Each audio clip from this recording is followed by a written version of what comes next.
l'Athénée Louis Jouvet. Et on remercie nos trois intervenants qui sont Karim Belkacem, qui est auteur et metteur en scène et dont le spectacle 23 rue Couperin sera à l'Athénée du 15 au 19 mai. Ce spectacle a inspiré cette rencontre autour de l'architecture et de la banlieue. On reçoit également Patrick Bouchin, qui est architecte, scénographe, qui a notamment travaillé avec Jack Lang, qui a été précurseur de nombreux projets architecturaux et culturels, et qui est l'auteur du livre Construire autrement. Et Antoine Nochy, philosophe, ingénieur en écologie, qui vient de sortir un livre chez Artaud, que je vais vous présenter. Donc, La bête qui mangeait le monde, et qui va discuter avec nous ce soir, puisqu'il a écrit un texte très important. Il est co-auteur du texte L'impensé de la ville. Voilà, bonne soirée et à tout à l'heure.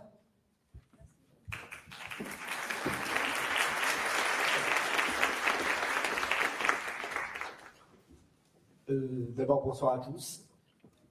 Ça me fait personnellement très plaisir de voir autant de gens à cette rencontre. Je ne m'y attendais absolument pas. On était censé faire ça dans le café du théâtre, entre copains, et on se retrouve avec 500 personnes. C'est vraiment super, hein. Ça prouve que le sujet du projet est quelque chose quand même qui est plus que d'actualité, quoi, qui a une vraie nécessité pour les artistes de s'en emparer. Enfin là, moi je vais essayer de recontextualiser un peu le projet qui va être présenté ici, et qui sera après une base de discussion, et la raison pour laquelle avec Patrick on a décidé d'inviter Antoine à cette discussion. Donc moi je suis auteur, metteur en scène, mais j'ai une formation plutôt dans les arts plastiques à Genève. J'ai ma compagnie qui est basée à Genève, qui s'appelle le Think Tank Théâtre, et j'ai fait, depuis que je suis sorti d'école, j'ai fait pas mal de projets qui n'avaient rien à voir avec ça, toujours liés à des questions de scénographie, dans des dispositifs scénographiques assez expérimentaux. Voilà, et j'ai décidé il y a assez peu de temps finalement de faire de mon background un sujet de travail, quoi. Et plus précisément, voilà, j'avais monté des textes qui n'avaient un peu rien à voir, du Shakespeare, de Sarah Kane, tout ça. Et je sais pas pourquoi je me lève. Et donc voilà, enfin, précisément, j'ai commencé d'abord à travailler avec un metteur en scène que vous connaissez peut-être, je sais pas trop, qui s'appelle Milo Rao, qui est un sociologue, qui était un élève de Bourdieu, avec qui j'avais fait une pièce qui s'appelle Civil Wars, autour des guerres civiles intérieures. Et pendant ce projet-là, on en est venu avec les acteurs présents au plateau à parler de notre biographie. Et donc moi j'ai parlé un peu de ma vie, et je me suis rendu compte que c'était un élément qui pouvait être important de mettre sur un plateau aujourd'hui. Donc moi j'ai grandi dans une cité du nord de la France, enfin, dans une cité HLM du nord de la France, comme il y en a des milliers en France, qui s'appelle le Pigeonnier, qui se situe dans les quartiers nord d'Amiens, en Picardie, donc la ville de notre actuel président. Donc c'était vraiment les quartiers nord d'Amiens, quoi. Et mes parents sont arrivés là-bas dans les années 80, voilà. Ma mère est arrivée avec le regroupement familial du Maroc, pardon. Et mon père travaillait dans le bâtiment, comme deux de ses frères, et on s'est retrouvés, une bonne vingtaine d'enfants Belkacem à grandir dans ce quartier, quoi. Et donc voilà, j'y ai vécu jusqu'à 17 ans. Je suis parti de chez moi à cet âge-là, et j'y étais pas retourné pendant les 15 années suivantes. J'ai pas mal voyagé, et je me suis retrouvé à faire mes études en Suisse et à travailler depuis la Suisse. Et voilà, j'ai jamais ressenti la nécessité d'y retourner, parce que voilà, c'est pas forcément un moment de ma vie que j'avais forcément plus aimé que ça, quoi. Donc voilà, j'ai vraiment décidé de retourner dans mon quartier, donc le Pigeonnier, pour le projet, quoi. C'est ce qui a motivé mon retour dans mon quartier, c'était le projet. C'est important de le dire, quoi. Précisément, le moment où je me suis dit que c'était intéressant pour un artiste de mon âge de parler de ça, c'est quand au lendemain ou au surlendemain des attaques du 13 novembre, il y avait la une de Libération qui prenait la forme de 10 portraits de jeunes hommes, voilà, de 10 portraits, de 10 photos, l'une à côté de l'autre. Et ça m'avait vraiment marqué quand j'avais vu cette couverture de Libération. Je me suis dit, mais c'est quand même incroyable, quoi. Ces gars ont beaucoup plus de choses à voir avec moi, visuellement, puis avec mes potes, quoi. Certains d'entre eux ressemblaient vraiment physiquement à des potes à moi, quoi. C'était assez troublant. Et donc, quand le gouvernement de l'époque a commencé à trouver des raisons dans les attaques du 13 novembre en Syrie, a déclaré que ce qu'il fallait faire, c'était renforcer les attaques en Syrie. Je trouvais ça quand même assez étonnant, quoi, qu'on mette pas le doigt de manière plus claire, que les médias ne mettent pas le doigt de manière plus claire, que les politiciens ne mettent pas le doigt de manière plus claire sur le dénominateur commun de ces personnes-là, qui était que la plupart d'entre elles avaient grandi dans des cités HLM, dans des banlieues françaises, et étaient issues, étaient de la deuxième génération d'immigration. C'était quand même, pour moi, c'était assez évident, quoi, quand tu regardais les biographies de beaucoup des gens du 13 novembre et des attaques qui ont eu lieu après coup, que le dénominateur commun le plus fort entre eux n'est pas un séjour de 15 jours en Afghanistan, c'est qu'ils ont grandi dans des cités HLM. Alors, je ne fais pas de lien de cause à effet trop lourd, quoi. Je ne dis pas que si tu grandis dans une cité HLM, tu finis. Mais en tout cas, ça m'a questionné. Je me suis dit, bon, ben, je vais retourner et je vais commencer à faire une enquête de terrain sur qu'est-ce que ça a été, parce que j'ai été dans une forme de déni de ce que ça avait été cette période-là de ma vie. Il y a des choses que j'appréciais, des choses que j'appréciais moins, mais j'ai essayé de retourner là-bas et de prendre, de prendre le pouls de mon quartier et d'en faire. Assez vite, j'ai su que ce ne serait pas une pièce sociologique de type documentaire. J'ai su que j'allais utiliser ce que je recevais de mon quartier dans une dimension assez poétique. J'ai essayé de prendre les éléments constitutifs de mon quartier et d'en faire une pièce qui soit à la fois poétique et politique. Voilà. Donc j'ai écrit cette pièce-là et j'ai invité un ensemble de musique qui s'appelle l'ensemble Ictus, qui est un ensemble mondialement connu, qui est basé en Belgique, en leur passant une commande, en leur demandant, parce que l'une des spécificités de mon quartier, le Pigeonnier, était que chacune des barres HLM, il y avait 10 grandes barres HLM, qui étaient des barres d'une centaine de mètres, chacune portait le nom d'un compositeur de musique. Donc il y avait la barre Mozart, la barre Couperin, la barre Debussy, la barre Ravel, la barre Gounod, la barre Charpentier, voilà. Donc j'ai demandé, j'ai passé cette commande à cet ensemble de musique, je leur ai dit, je me rappelle de trajets que je faisais dans mon enfance, qui allait pour aller au collège, j'allais de cette barre à cette barre en passant par cette barre. J'allais de Couperin à Mozart en passant par Debussy. Et c'est devenu un énoncé d'écriture pour eux. Et ils ont composé, Alain Franco, qui est le pianiste de l'ensemble Ictus et qui est compositeur, a composé des morceaux qui sont construits à partir de partitions qui viennent de ces noms de bâtiments. Donc voilà, là je vous donne un exemple d'un procédé d'écriture artistique que j'ai utilisé pour le projet, mais il y en a d'autres liés aux animaux, donc aux pigeons, qui ont donné le nom le pigeonnier à mon quartier, et liés à d'autres éléments, quoi. On pourra en reparler après que vous ayez vu la pièce, mais je vais commencer par vous montrer la bande-annonce du projet. Je m'excuse pour le côté un peu racoleur du projet, parce qu'il y a plein d'extraits de brochures de presse. Ça fait un peu bizarre de vous montrer ça dans ce contexte-là, mais ça vous permet d'avoir quelques images. Est-ce qu'on peut baisser un peu la lumière, s'il vous plaît?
donc voilà, la pièce s'appelle donc 23 rue Couperin, point de vue d'un pigeon sur l'architecture, pardon. Et voilà, j'ai réuni tous les éléments qui me semblaient marquants à trois niveaux, quoi, un niveau poétique, un niveau politique, un niveau intime. Que j'ai réuni dans une pièce qui est une pièce assez plastique, quoi.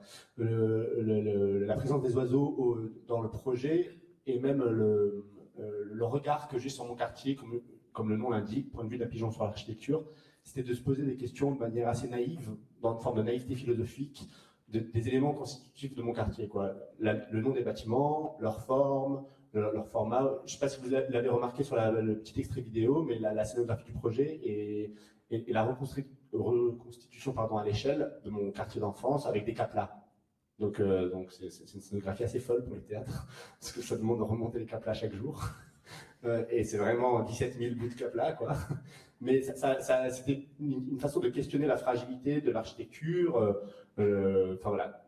Donc voilà, c'est un projet que j'ai fait donc avec une envie, pas forcément d'être dans une forme d'accusation, mais comme de remettre à jour un peu ces questions-là, parce que donc, le projet commence sur une implosion. On est dans une démarche depuis quelques années de destruction des barrages HLM, ou de réhabilitation, mais quand même beaucoup de destruction. On change souvent d'avis, mais Patrick va mieux en parler.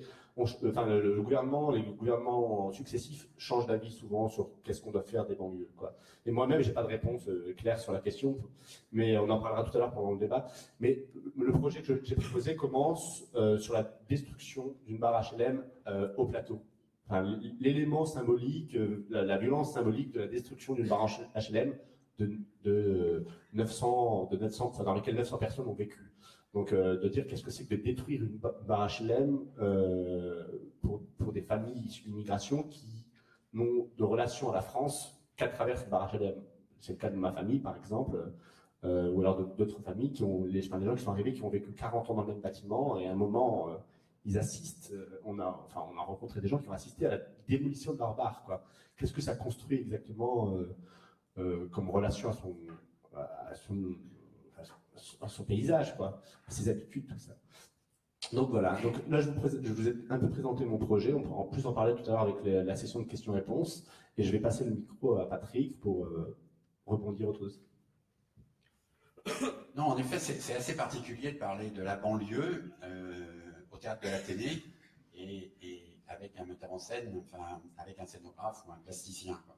Donc c'est pour ça que quand Karim me l'a demandé, et voilà, moi j'ai tout de suite accepté.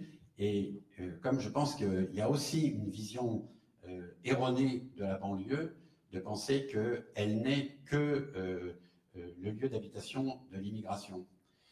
Moi, donc, qui suis plus vieux, j'ai connu donc une période où la banlieue a été à un moment donné donc construite, y compris pour loger donc des gens dans de meilleures conditions.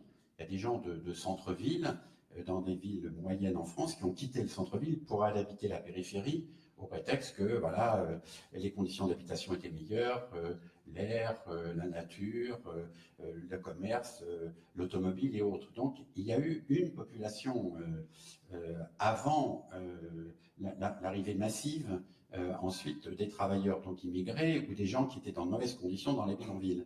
Et donc comme j'avais cette rencontre avec Karim au théâtre, je suis venu avec Antoine.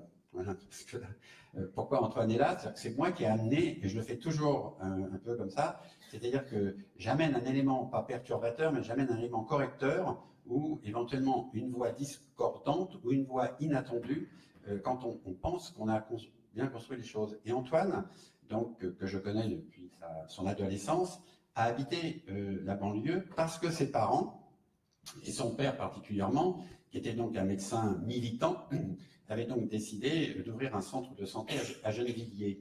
C'est l'époque où nous-mêmes, nous considérions que la politique se faisait là. C'est-à-dire que toute l'innovation se faisait là.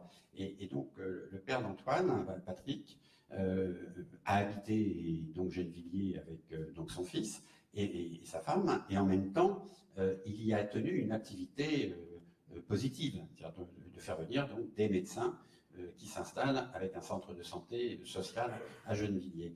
Et comme après Antoine, donc enfant ou adolescent, qui est très particulier, parce que il va en parler, sûrement été lui marqué par cette vie à Gennevilliers, par la violence ou par la brutalité qui s'y tenait. Antoine était un enfant assez particulier, un adolescent particulier, qui était très intéressé par le monde animal.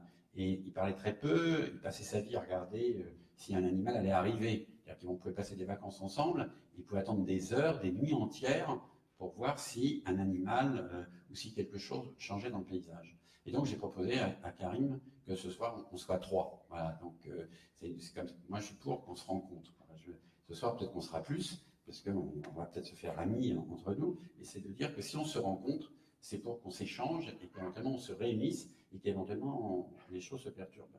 Alors Antoine a écrit un livre, donc Alexandra l'a montré tout à l'heure, qui a été un livre douloureux, puisque c'est pas toujours évident de pouvoir écrire, c'est pas toujours évident de parler de la banlieue, et donc ce livre est sorti il y a peu de temps, justement sur le loup, et il en parlera tout à l'heure. Alors, pour revenir sur la banlieue, par rapport à la question que pose Karim, moi je l'ai vu de manière dramatique. Première chose, il faut jamais oublier que le logement social est construit avec les gens qui habitent le logement social. Il ne faut jamais oublier ça. C'est-à-dire que le livret A de la caisse d'épargne, qui est placé donc à la caisse des dépôts et consignations, sert au financement, donc à l'apport que l'État amène auprès d'un organisme HLM pour construire un logement social. Il amène en général 10 à 15% de la valeur du logement par cet apport qui est une subvention qui permet donc d'initier ou d'accompagner le logement social. En général, la collectivité apporte le foncier ou apporte un foncier moins cher. C'est la raison pour laquelle aussi donc le logement social se trouve des fois dans des zones non desservies par les transports en commun. Et le reste est emprunté par l'organisme HLM qui se rembourse par le loyer que le locataire paye. Et donc, comme c'est un emprunt sur le long terme, puisque le loyer ne pourrait pas rembourser comme un bourgeois qui achèterait son logement et qui en 15 ans ou 20 ans pourrait rembourser l'emprunt, c'est sur une période longue, donc c'est sur une trentaine d'années où, en effet, cet argent que l'organisme HLM emprunte est remboursé par le locataire. Donc je pense, moi, que la démolition, elle a deux objets destructeurs, parce que ça ne construit rien, ça ne fait que détruire. C'est on démolit l'histoire sociale de gens qui ont habité et qui n'ont construit que ça, mais on démolit un bien social, parce qu'on pourrait dire que le locataire est en partie, non pas copropriétaire, mais il y a une forme d'appropriation dans ce logement qui lui appartient, dont on pourrait dire qu'il est le pécule ou qu'il est les intérêts qu'aurait dû lui rapporter cet argent qu'il aurait placé à la caisse d'épargne ou ailleurs. Et donc, il faut donc toujours replacer que là, il y a deux vols. Il y a le vol culturel, il y a la destruction d'une histoire sociale par la culture des gens qui ont habité. C'est-à-dire qu'au moment où ces gens venus d'ailleurs rentrent dans une architecture normée, qui est donc telle qu'est le logement social, et qu'ils commencent à vivre difficilement dans cette architecture normée, et qu'ils pourraient avoir envie de la transformer, cette architecture, c'est au moment où ils revendiquent ça, qu'on leur interdit d'avoir des représentations politiques, et qu'éventuellement, on leur interdit de la transformer physiquement, puisqu'on considère que le logement n'est plus bon, et on le détruit. Donc c'est une contre-production totale sur le plan social. Et la deuxième, c'est un vol social. C'est-à-dire que quelqu'un qui, pendant 40 ans ou 35 ans, aurait payé son loyer, pourrait tirer pécule au moment où il part à la retraite, ou éventuellement pour aller ailleurs pour se déplacer, on lui retire le tout, et on le démolit dans ses... Mais comme on ne démolit pas tout, parce que si encore on faisait la table rase du tout, on pourrait dire, bon, on tourne la page, ça serait dramatique. Mais on n'en démolit qu'une partie, et en général, c'est pour évacuer les plus pauvres, en général, pour essayer de disloquer le corps social qui s'est constitué, et l'autre partie qui reste, qu'est-ce qu'elle pense? Elle pense qu'en effet, elle est assignée à rester dans ce qui, devant elle, a été démoli.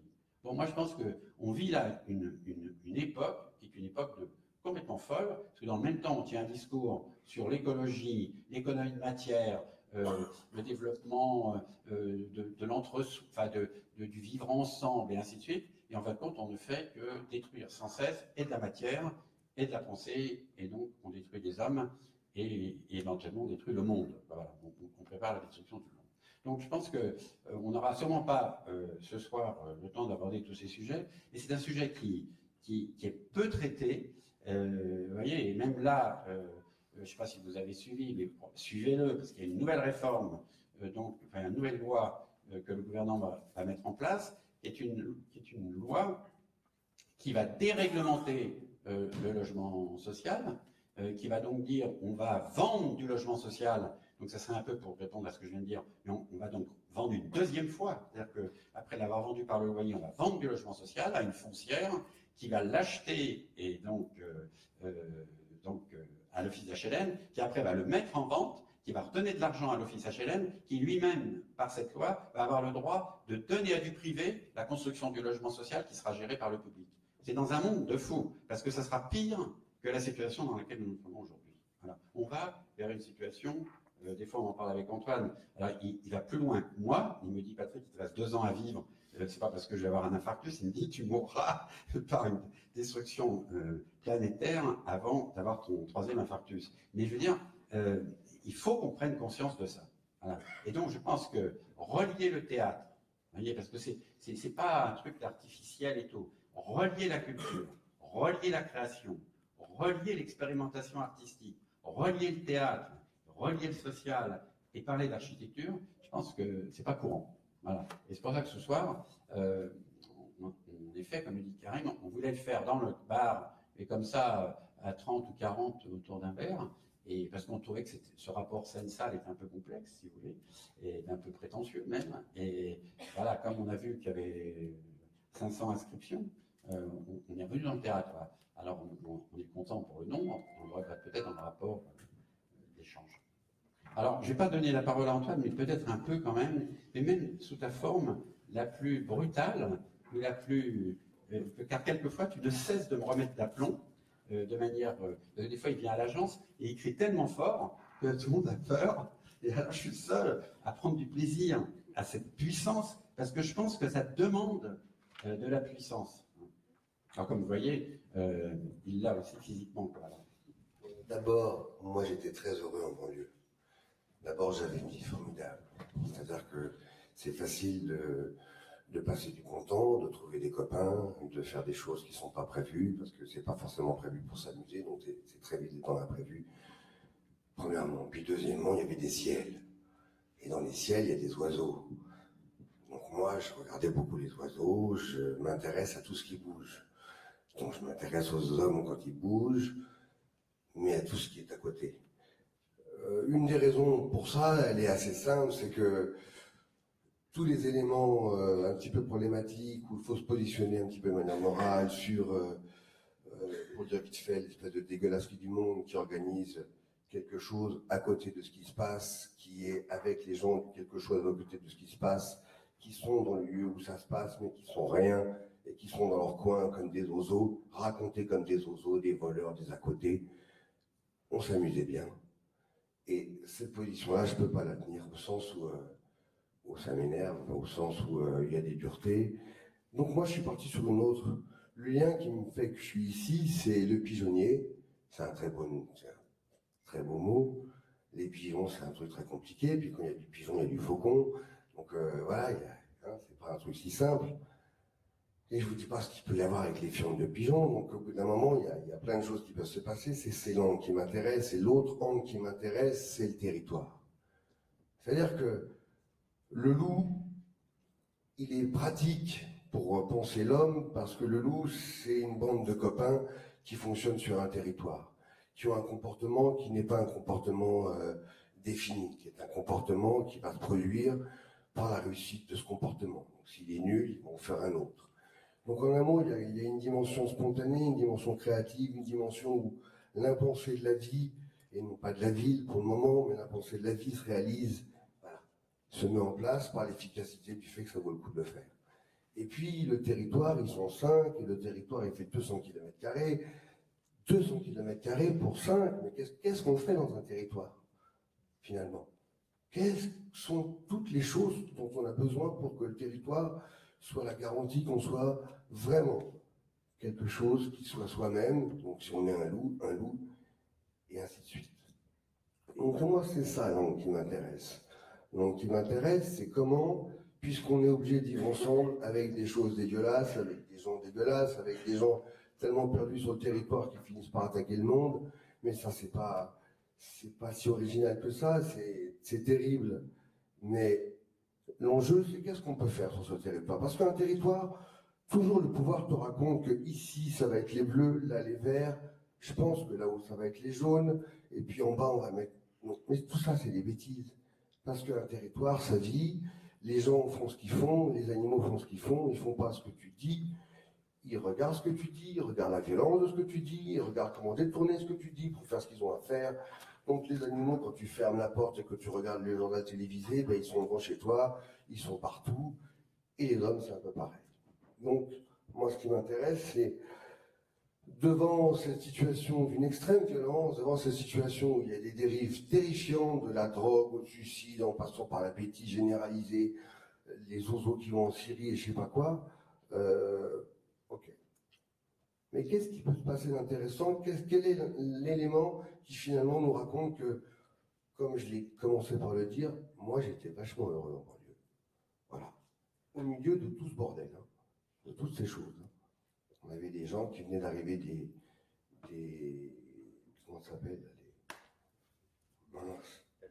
mais non, les 76 Nanterre, ben là je me rappelle plus le mot évident. Mais dis-moi, les bidonvilles, merci beaucoup. Donc les bidonvilles, ils étaient dans des immeubles, pour voir que dalle, je trouvais rien. Ils étaient dans des immeubles et il y avait un robinet pour 800 familles en bas. Donc moi j'étais à l'école avec les gamins de ces immeubles. Bon voilà, c'était des choses où on se marrait vraiment, mais il y avait des vraies difficultés. Donc les difficultés, c'est pas forcément le lieu de la réflexion. La réflexion, c'est qu'est-ce que c'est que cette espèce d'autorité au niveau des territoires et quelles sont les espèces de nonchalance déshérente qui vont jusqu'à l'horreur, qui se mettent en place à partir de ça. Comment ça se fait qu'on a des animaux humains qui n'arrivent pas à être placés alors qu'ils sont quand même sacrément malins? Et à côté de ça, il va falloir qu'on raconter tous ces animaux humains qui arrivent à se placer. Parce qu'il y en a plein. Et tout à l'heure, tu raconteras tout à l'heure le principe de la ville et de la banlieue, hein, et de sa périphérie. On va reprendre. Toi, Karim, parce que moi, on ne peut pas dire que j'aurais vous faire dialoguer, mais c'était un peu l'objet de ne pas, moi, dialoguer avec Karim, mais plutôt ramener Antoine et qu'il dialogue, alors que c'est pas le même endroit, c'est pas le même moment, c'est pas la même vision. Qu'est-ce que tu retiens de la conversation qu'on a eue en préparant ce débat avec Antoine? Moi, je trouve ça assez intéressant ce point de vue. Enfin, ce point de vue, c'est clair, c'est aussi quelque chose que je partage, quoi, de dire que en banlieue, il y a des gens qui sont heureux. C'est sûr, il y en a beaucoup. Mais en fait, quand les gens sont venus voir, les gens qui ont déjà vu la pièce, dans les rencontres qu'on a fait avec le public, il y a beaucoup de gens qui me disaient, mais quand même, vous avez un point de vue très sombre sur la banlieue. Vous portez un regard très défaitiste, très négatif sur la banlieue. Pourtant, je crois qu'au moment où c'était devenu des éléments d'écriture, aucun de ces éléments n'était investi d'un quelconque jugement de valeur. Je mettais des pigeons sur le plateau parce que mon quartier s'appelait le Pigeonnier, qu'il a été construit sur d'anciens pigeonniers conservés pendant la Première Guerre mondiale et que moi j'ai passé toute ma vie. Oui, c'est autre chose. C'est un quartier HLM qui a été construit sur d'anciens pigeonniers, mais quand ils ont reconstruit ces grandes barres, ils ont eu cette idée incroyable de consacrer tout le dernier étage de chacune des barres HLM à des pigeonniers qui continuaient à exercer, quoi. Donc moi j'ai passé un peu toute ma vie jusqu'à il y a 2 ans, les pigeonniers ont été bouchés il y a 2 ans, mais toute ma vie j'ai passé ma tête dans le ciel à observer ces oiseaux. Alors quand on est fasciné par les oiseaux ou par les animaux, ça peut être magnifique. Moi personnellement à l'époque je m'avais un peu rien à faire des animaux. Donc moi j'associais plus ces 50 000 pigeons aux fientes de pigeons. Donc c'était ultra clair, c'était très pragmatique, quoi. C'était une observation désinvestie d'un jugement de valeur, quoi. C'était une observation. De la même façon, la musique, les gens me disent mais c'est étonnant, il y a eu une critique qui dit mais vous essayez de valoriser la banlieue en utilisant la musique classique. Puis, non, pas du tout. Le projet s'appelle Point de vue d'un pigeon sur l'architecture. J'ai essayé de me mettre dans la peau d'un pigeon, de me dire qu'est-ce que le pigeon voit. Le pigeon il regarde, il voit marqué Ravel. Et si jamais il va sur son Wikipédia, lui, il écoute Ravel, puis il dit ah ouais ok, donc ce bâtiment est à cette forme-là, et puis la musique Ravel c'est ça. Donc j'ai essayé de construire des associations de manière très naïve, quoi. C'est-à-dire je ne m'étais pas rendu compte en faisant le projet que je faisais un projet négatif. C'est-à-dire j'étais dans un travail d'observation et j'essayais de rendre dans un dispositif scénique cette observation-là. Ce que tu dis, c'est juste. Hein, moi, j'ai eu des moments de bonheur, clairement, mais comme tout être humain dans n'importe quel contexte. Il y a des gens qui, dans les camps de concentration, ont réussi à trouver une forme de bonheur. Voilà. C'est pas tout le temps de ça dont je parle. Moi, ce qui m'avait vraiment marqué quand je suis retourné, parce que j'étais quand même parti vivre en Suisse depuis 10 ans maintenant. Donc je suis un peu mal placé pour parler, mais quand même, donc j'ai quitté, je suis allé en Suisse, donc, et je suis allé retourner voir ce qui avait changé au Pigeonnier, parce qu'on était quand même dans cette idée que la situation allait beaucoup mieux, tout ça. Donc je suis allé là-bas, j'ai pris contact avec des copains, puis j'ai essayé de voir où ils en étaient, tout ça.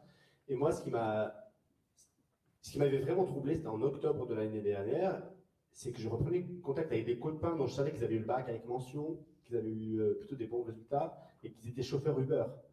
Et c'est un truc que je comprenais pas trop, quoi. Et je comprenais pas trop les 60% de taux de chômage de mon quartier chez les moins de 25 ans. C'était un truc, voilà, c'était des observations, puis je rencontrais des gens, et puis après on parlait de tel pote que moi je considérais comme un mec méga brillant, enfin je vais pas dire les noms maintenant, parce que voilà, mais c'était des gens méga brillants qui ont une mention très bien au bac, je sais pas si ça veut dire quelque chose, mais ça veut quand même dire que c'était pas des derniers des imbéciles.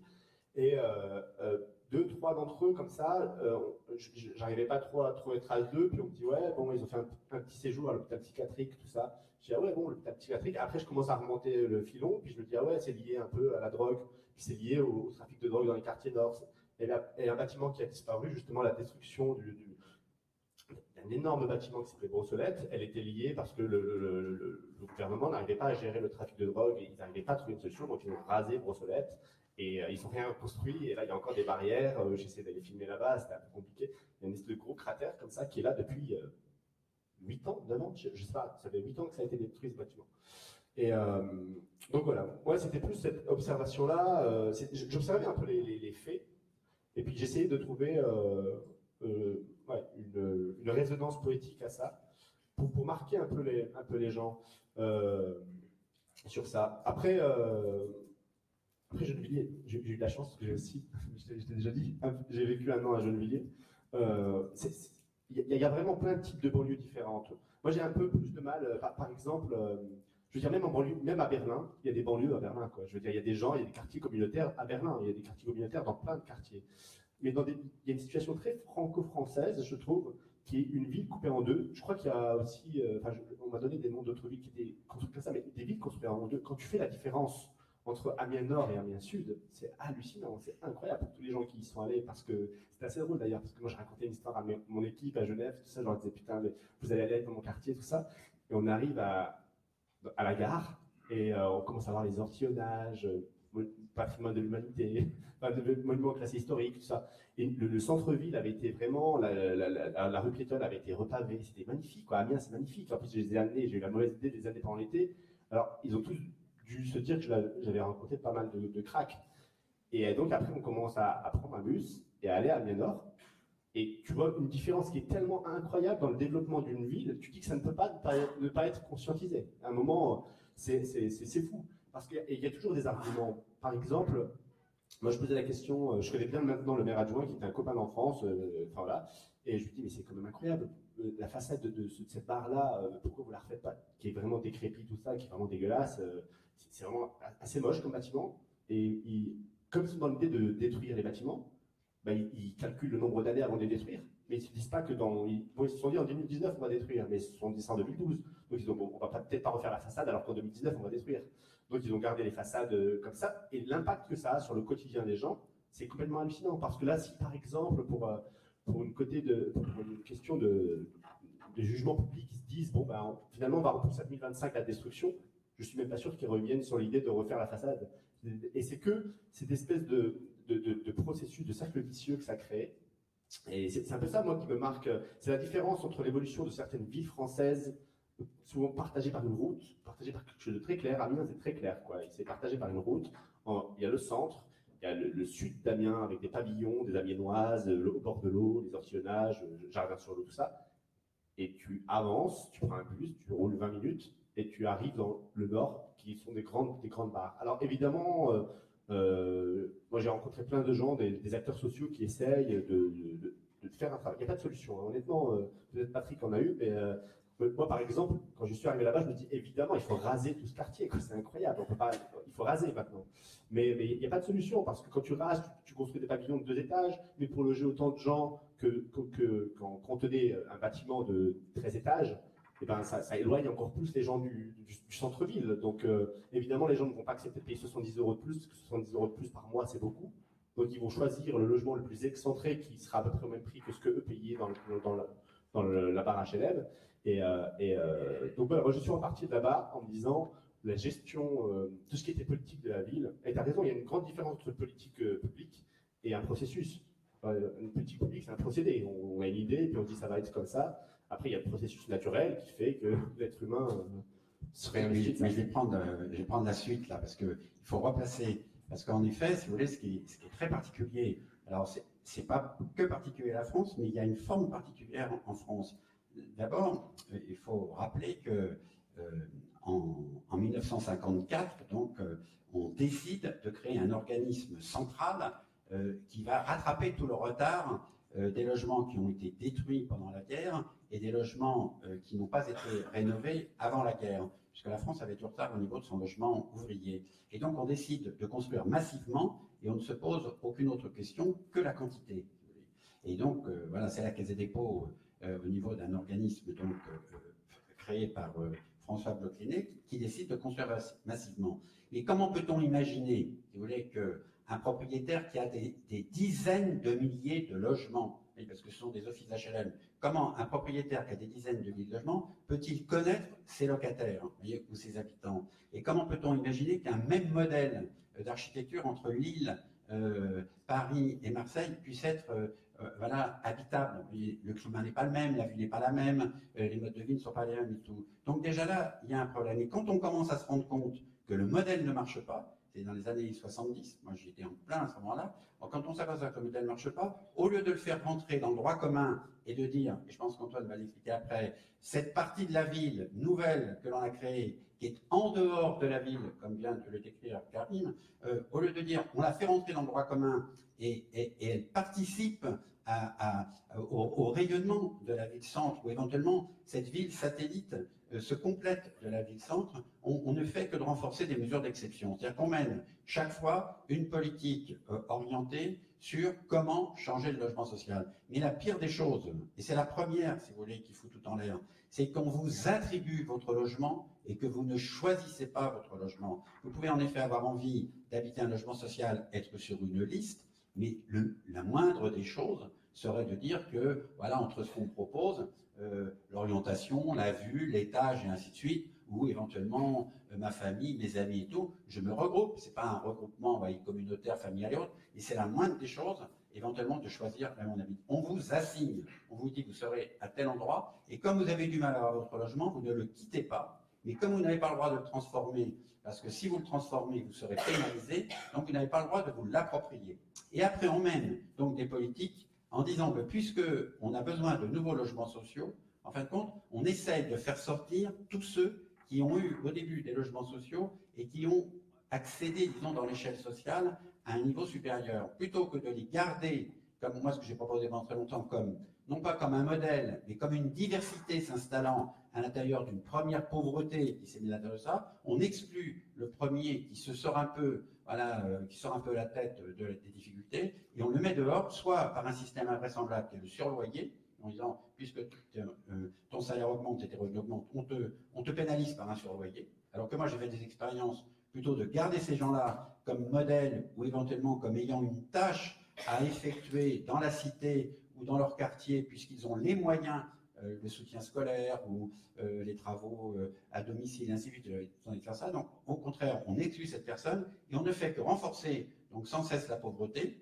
et on met en place des procédures d'exception pour transformer le logement. Alors, exemple, vous ne pouvez recevoir une subvention pour une aire de jeu, par exemple, que si vous ne la faites que dans le cadre de la zone qui est concernée. Vous ne pouvez pas dire, mettons, je fais l'aire de jeu de l'autre côté de la route, pour permettre que, éventuellement, les gens du centre-ville viennent dans cette aire de jeu et que les gens de la ZUP puissent aller jouer sur l'aire de jeu. C'est un système destructeur total. Alors du coup, Antoine, tu pourrais essayer d'expliquer, quand on a travaillé ensemble, sur qu'est-ce que c'est que cette chose qui ne s'intègre jamais. Quel est ce rejet permanent de ce que tu as appelé l'abandon, le banc, la banlieue. Hein. C'est cette violence. La banlieue, c'est le lieu du banc. Le banc, c'est l'inclusion par la forme de l'exclusion. Donc tu es le méchant qui fait partie de la fable où il y a un gentil et un méchant. Et d'un point de vue fonctionnel, ces gens-là, ces gens de la banlieue, sont les gens d'une économie informelle, non pas qu'ils sont passionnés par l'économie informelle, mais ils sont utilisés par l'économie de manière informelle. Donc ils sont des gens qui ont servi dans l'histoire de notre développement, lorsqu'on a organisé ces choses-là, pour nourrir, on va dire, l'invention de notre nouvelle ère. Ça, c'est une très belle histoire. Elle s'est arrêtée, visiblement, elle s'est arrêtée par une raison pour moi qui est assez simple, quand on revient sur le territoire. Au bout d'un moment, on ne peut pas être à ce point loin du centre, on ne peut pas être à ce point loin des jeux où l'identité se réalise, on ne peut pas être dans un lieu qui ne vous plaît pas sans pouvoir prendre un pinceau et un escabeau et changer la couleur. On ne peut pas ne pas être chez soi, chez soi. Et si on est chez soi, c'est qu'on est dans une forme de participation au groupe qui participe de son chez soi.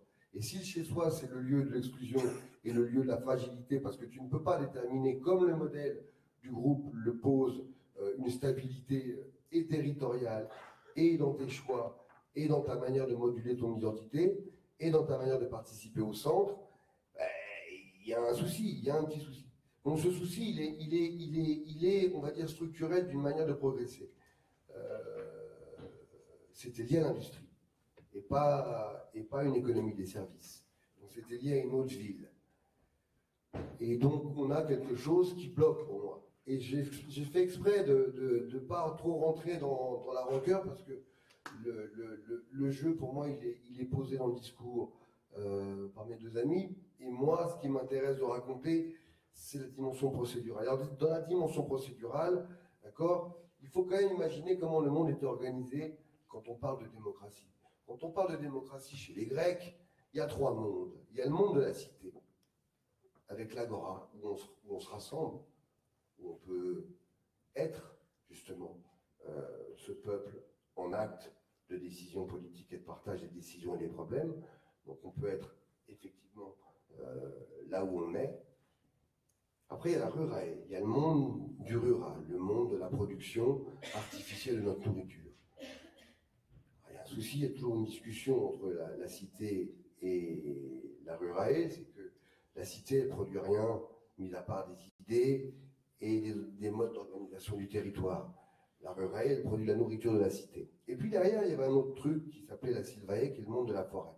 Mais ce monde de la forêt, là où il a une importance, c'est que il était également pensé comme une communauté démocratique, où chacun des animaux étaient des êtres qui vivaient l'espace à leur manière. C'était une métaphore de la manière dont finalement la ville pouvait offrir une possibilité d'imaginer des choses qui n'existaient pas et d'imaginer des interactions et des liens qui n'existaient pas. Maintenant, on va revenir sur la brutalité de notre situation. Donc effectivement, on est dans un jeu violent de manipulation spatiale et territoriale, d'accord, sur lequel l'une des bases de cette manipulation, c'est de prendre des gens qui ne savent pas où ils sont et de les faire travailler dans des lieux où ils savent pas ce qu'ils font, d'accord, et que, grosso merdo, on n'a pas grand-chose à faire de la manière dont ils vivent, puisque de toute façon, toute la journée, ils doivent travailler. Alors là où il y a un problème, c'est quand on se met à plus les faire travailler, eh ben, c'est le moment où on est. Donc c'est un moment d'hyper-violence, parce que, effectivement, tu ne peux pas vraiment vivre chez toi.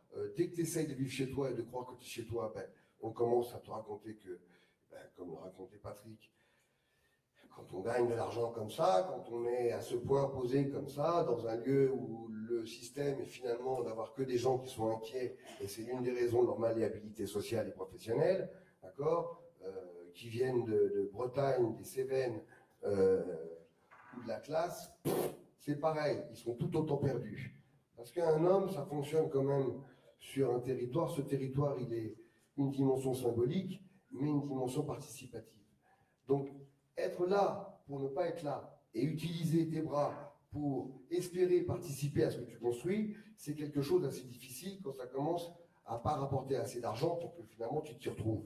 Parce que les émigrés italiens qui étaient dans les banlieues en 1920, qui ont fait la musette, bon, bah maintenant ils ne sont plus émigrés, ils ne sont plus en banlieue, ils sont en bonne situation et ça participe d'un mouvement normal. Donc en fait, de quoi on parle? on parle à travers l'échange du territoire et la manière dont il est défini et qui n'arrive pas à se laisser définir autrement, d'accord? On parle d'une autre époque. On parle du moment où, quand moi j'apprenais la géographie, il y avait un livre qui était assez magnifique qui s'appelait Paris ou le désert français. Bon, Paris, ça s'arrête porte de Saint-Ouen. Ils vont faire le Grand Paris, mais ça s'arrêtera à porte de je sais pas quoi. Et au bout d'un moment, Paris, c'est pas suffisant. C'est-à-dire qu'au bout d'un moment, qu'est-ce que font les gamins quand ils sont en banlieue? Qu'est-ce que font les vieux quand ils sont en banlieue? Ils se mettent sur un banc et puis ils font, non pas œuvre d'exclusion, mais on discute, on se rassemble, on échange de manière misérable, c'est un point de vue extérieur, on échange avec ce qu'on a et on fait de l'humanité. Et l'humanité, c'est un discours en territoire avec des gens qui participent, qui le réalisent.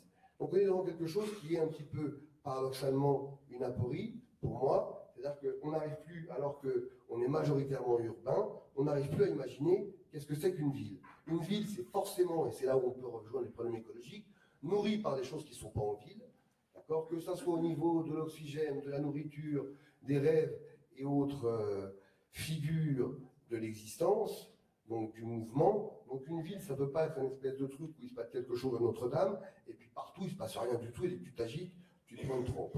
Donc au bout d'un moment, on a non pas un problème d'intégration forcément de l'immigration, on a un problème d'imagination de notre civilisation qui au départ, d'accord, n'était pas urbaine.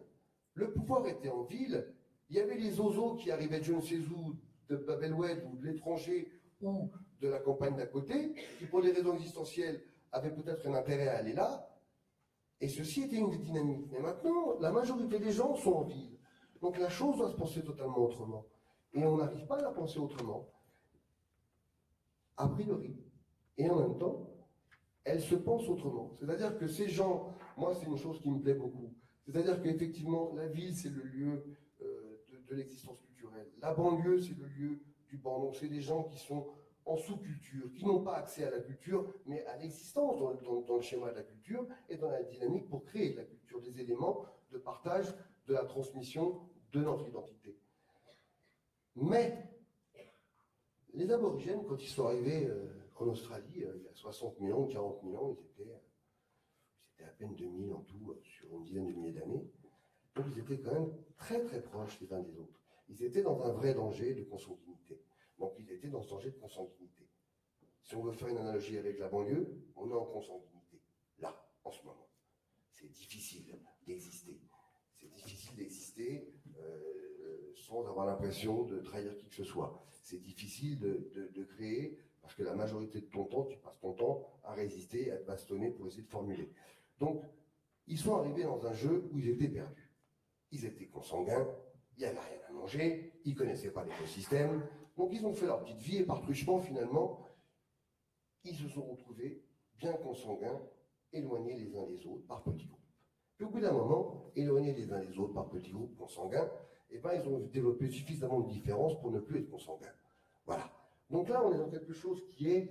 vous voyez que j'essaye d'être dans ce qu'on pourrait appeler l'optimisme, mais parce que la vie produit de l'invécu, la pensée produit de l'impensé, et au bout d'un moment, il y a une posture de base qui est difficile dans l'être qui explique aux autres le monde, c'est que tu peux l'expliquer, mais tu ne peux pas le clore.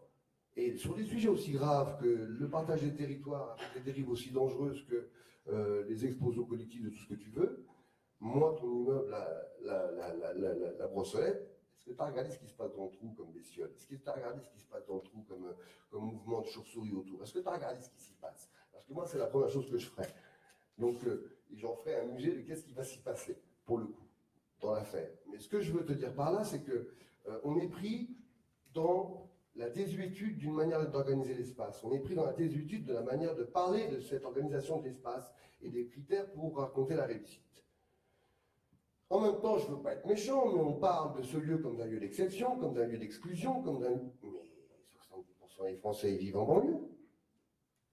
C'est juste une banalité absolument magnifique. Et puis 70% des Français qui vivent en banlieue ne sont pas 70% de gens qui sont dans une déchéance physiologique, psychologique, pas du tout. Et malheureusement, les éléments de violence et de folie font partie des critères et des critères biologiques, d'évidence de la vitalité de ce qui s'y passe. Et ce qui s'y passe, pour moi, est très important parce que c'est l'informulé. On est passé de l'impensé. L'impensé de la ville, c'est que, au-delà de ce qu'on croit avoir pensé dans les éléments de destruction, dans les éléments d'interrogation sur l'utilisation d'espace, il se passe des choses qu'on n'avait pas prévues.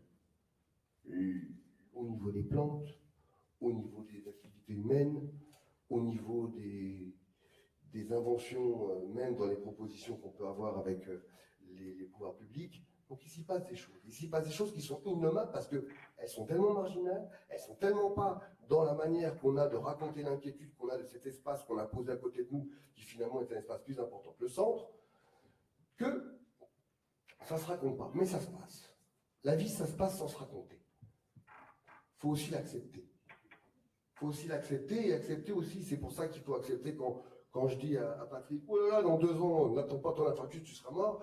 C'est effectivement cette histoire d'insectes où moi, quand j'étais petit, il fallait faire vachement gaffe quand on faisait de la mobilette la nuit, parce que sans lunettes, on pouvait se prendre des mouches et des moucherons, des machins, et se prendre un lampadaire. C'est une chose qui est totalement finie. Même à la campagne. Même dans les parcs nationaux. Et c'est une réalité que je vis moi depuis 15 ans pour ce qui est des insectes dans les yeux, la nuit, mais c'est quelque chose qui, d'un point de vue de la structure de l'organisation non négociable de la chaîne du vivant, c'est très très grave. Quand on vous dit que la biomasse des hommes, donc le poids des hommes est moins important que le poids des fourmis, ça veut donc dire quelque chose. C'est tout ce que je vous dis. Et qu'est-ce que ça veut dire? Aucune idée. Et personne ne le sait. Il faut être clair, d'accord? Il faut être honnête, très honnête, un petit peu. Voilà. C'est-à-dire que, par exemple, le faucon cresserelle qui est installé aux arts et métiers, c'est un faucon cresserelle qui mange pratiquement que les oiseaux, alors que les faucons cresserelles mangent pratiquement que des insectes et des rongeurs, parfois les oiseaux. Mais bon, voilà, il est là, il est tranquille, il bouffe que les oiseaux. Merci. Non, il y a aussi quelque chose dans l'histoire du pigeonnier et la vue du pigeon. Pour ceux qui sont architectes, vous savez que quand même tout le mouvement moderne a représenté l'architecture et les cités vue d'avion, comme si le progrès, voilà, c'était l'aviation, cette vision globale. Il n'y a plus de vision de détail, il n'y a qu'une vision d'ensemble. Et on peut dire qu'en effet, les oiseaux ou les animaux, comme le dit des fois Antoine, ou les insectes, doivent nous regarder quelquefois en se demandant qu'est-ce qu'on fabrique. Voilà, parce que pourquoi a-t-on fabriqué des cités avec une vision d'un oiseau, d'une vision extérieure à l'objet dans lequel on allait habiter? C'est une chose impensable. Et donc, quand Karim m'a parlé de ça, ça m'a tout de suite fait penser à toutes ces images. Vous voyez, on voit toujours des avions, des zeppelins, et la représentation de l'architecture du mouvement moderne, comme si c'est une machine à habiter, mais c'est une machine à habiter dont on ne saurait même pas, en effet, qui l'habite. Voilà. On sait qu'on sera heureux dedans, on ne sait pas qui l'habite. Nous, on allait vraiment jusqu'au bout de cette idée parce qu'on a vous avez vu un petit extrait vidéo qui est une vidéo projetée dans le spectacle, mais on s'est amusé à mettre des micro-caméras de surveillance sur des vrais pigeons qu'on a envoyés dans notre quartier pour vraiment, et on a un pigeon qui s'amusait à tourner autour des barres HLM, à filmer les barres HLM. C'est vraiment une des vidéos qu'on a, on les envoyait dans différents coins, donc on a pris l'idée un peu au pied de la lettre. Et puis de dire que le sous-titre point de vue d'un pigeon de l'architecture venait d'un sous-titre d'un texte, point de vue d'une fourmi sur l'architecture, pardon. Donc il posait aussi cette question de l'échelle d'observation. On va lancer le moment des questions dans la salle. Ça peut aller dans tous les sens, n'hésitez pas, comme vous l'avez remarqué, on n'a pas beaucoup préparé notre rencontre, on s'est dit on y va, on se lance. Donc vous êtes invités à faire la même chose. Mais on pourrait en profiter pour dire à Patrice Martinet, qui est à l'initiative de cela, qui est là. Non, mais c'est vrai, Patrice, puisque c'est une discussion qu'on avait eue, peut-on parler d'architecture ou peut-on relier théâtre et architecture, ou théâtre et ville, ou théâtre et, comme le dit Antoine, on ne sait pas de quoi on parle. On n'arrive même pas. On peut dire que c'est la première. Voilà, qu'on en fera d'autres. Allez, alors dans un rapport où nous sommes 3 face à 500, nous sommes minoritaires, vous devriez prendre la parole. Qu'est-ce qu'il veut? Qui? Oui. Alors. Comment ça marche pour le micro? Il y a une technique. Non, il y a une technique qui est pas mal, c'est de venir ici, parce que c'est bien de s'adresser aussi à la salle. Et... Il y a un micro qui descend, d'accord. Quoi? Il y a un micro qui... Ah, il y a un micro qui descend. Viens là. En attendant. C'est assez bien de parler à la salle. Bien. Allez. Eh bien, Patrick, tu commences par nous parler de la destruction du bien social que représente la destruction d'une barre HLM, ce qui est tout à fait vrai, hein, je veux dire, c'est une évidence totale. Et puis ensuite, Antoine nous parle en fait, la vie s'adapte, et de toute façon, on s'y fait, et puis de toute manière, les gens y vivent, bon, même si on sait très bien que ce n'est pas la réalité. Et puis au final, Karim nous parle de la difficile ville, enfin, de toutes les conséquences que ça a, qu'a eu l'urbanisme moderniste, quoi. Mais du coup, en fait, la conclusion, c'est quoi? Est-ce qu'on détruit pas? Enfin, est-ce qu'on garde tout? Je veux dire, je pense aux bars d'1 kilomètre de long, avec des milliers de logements, des immeubles uniformes. On sait très bien que ça fait pas une ville, ça.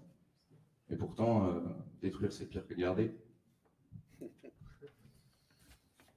Et moi, je donne toujours comme exemple que la rue de Rivoli est considérée comme une œuvre architecturale. Donc, c'est une barre de plusieurs centaines de mètres de long. Donc, on va commencer à dire que ce n'est pas l'architecture qui est responsable du mal-vivre. Voilà.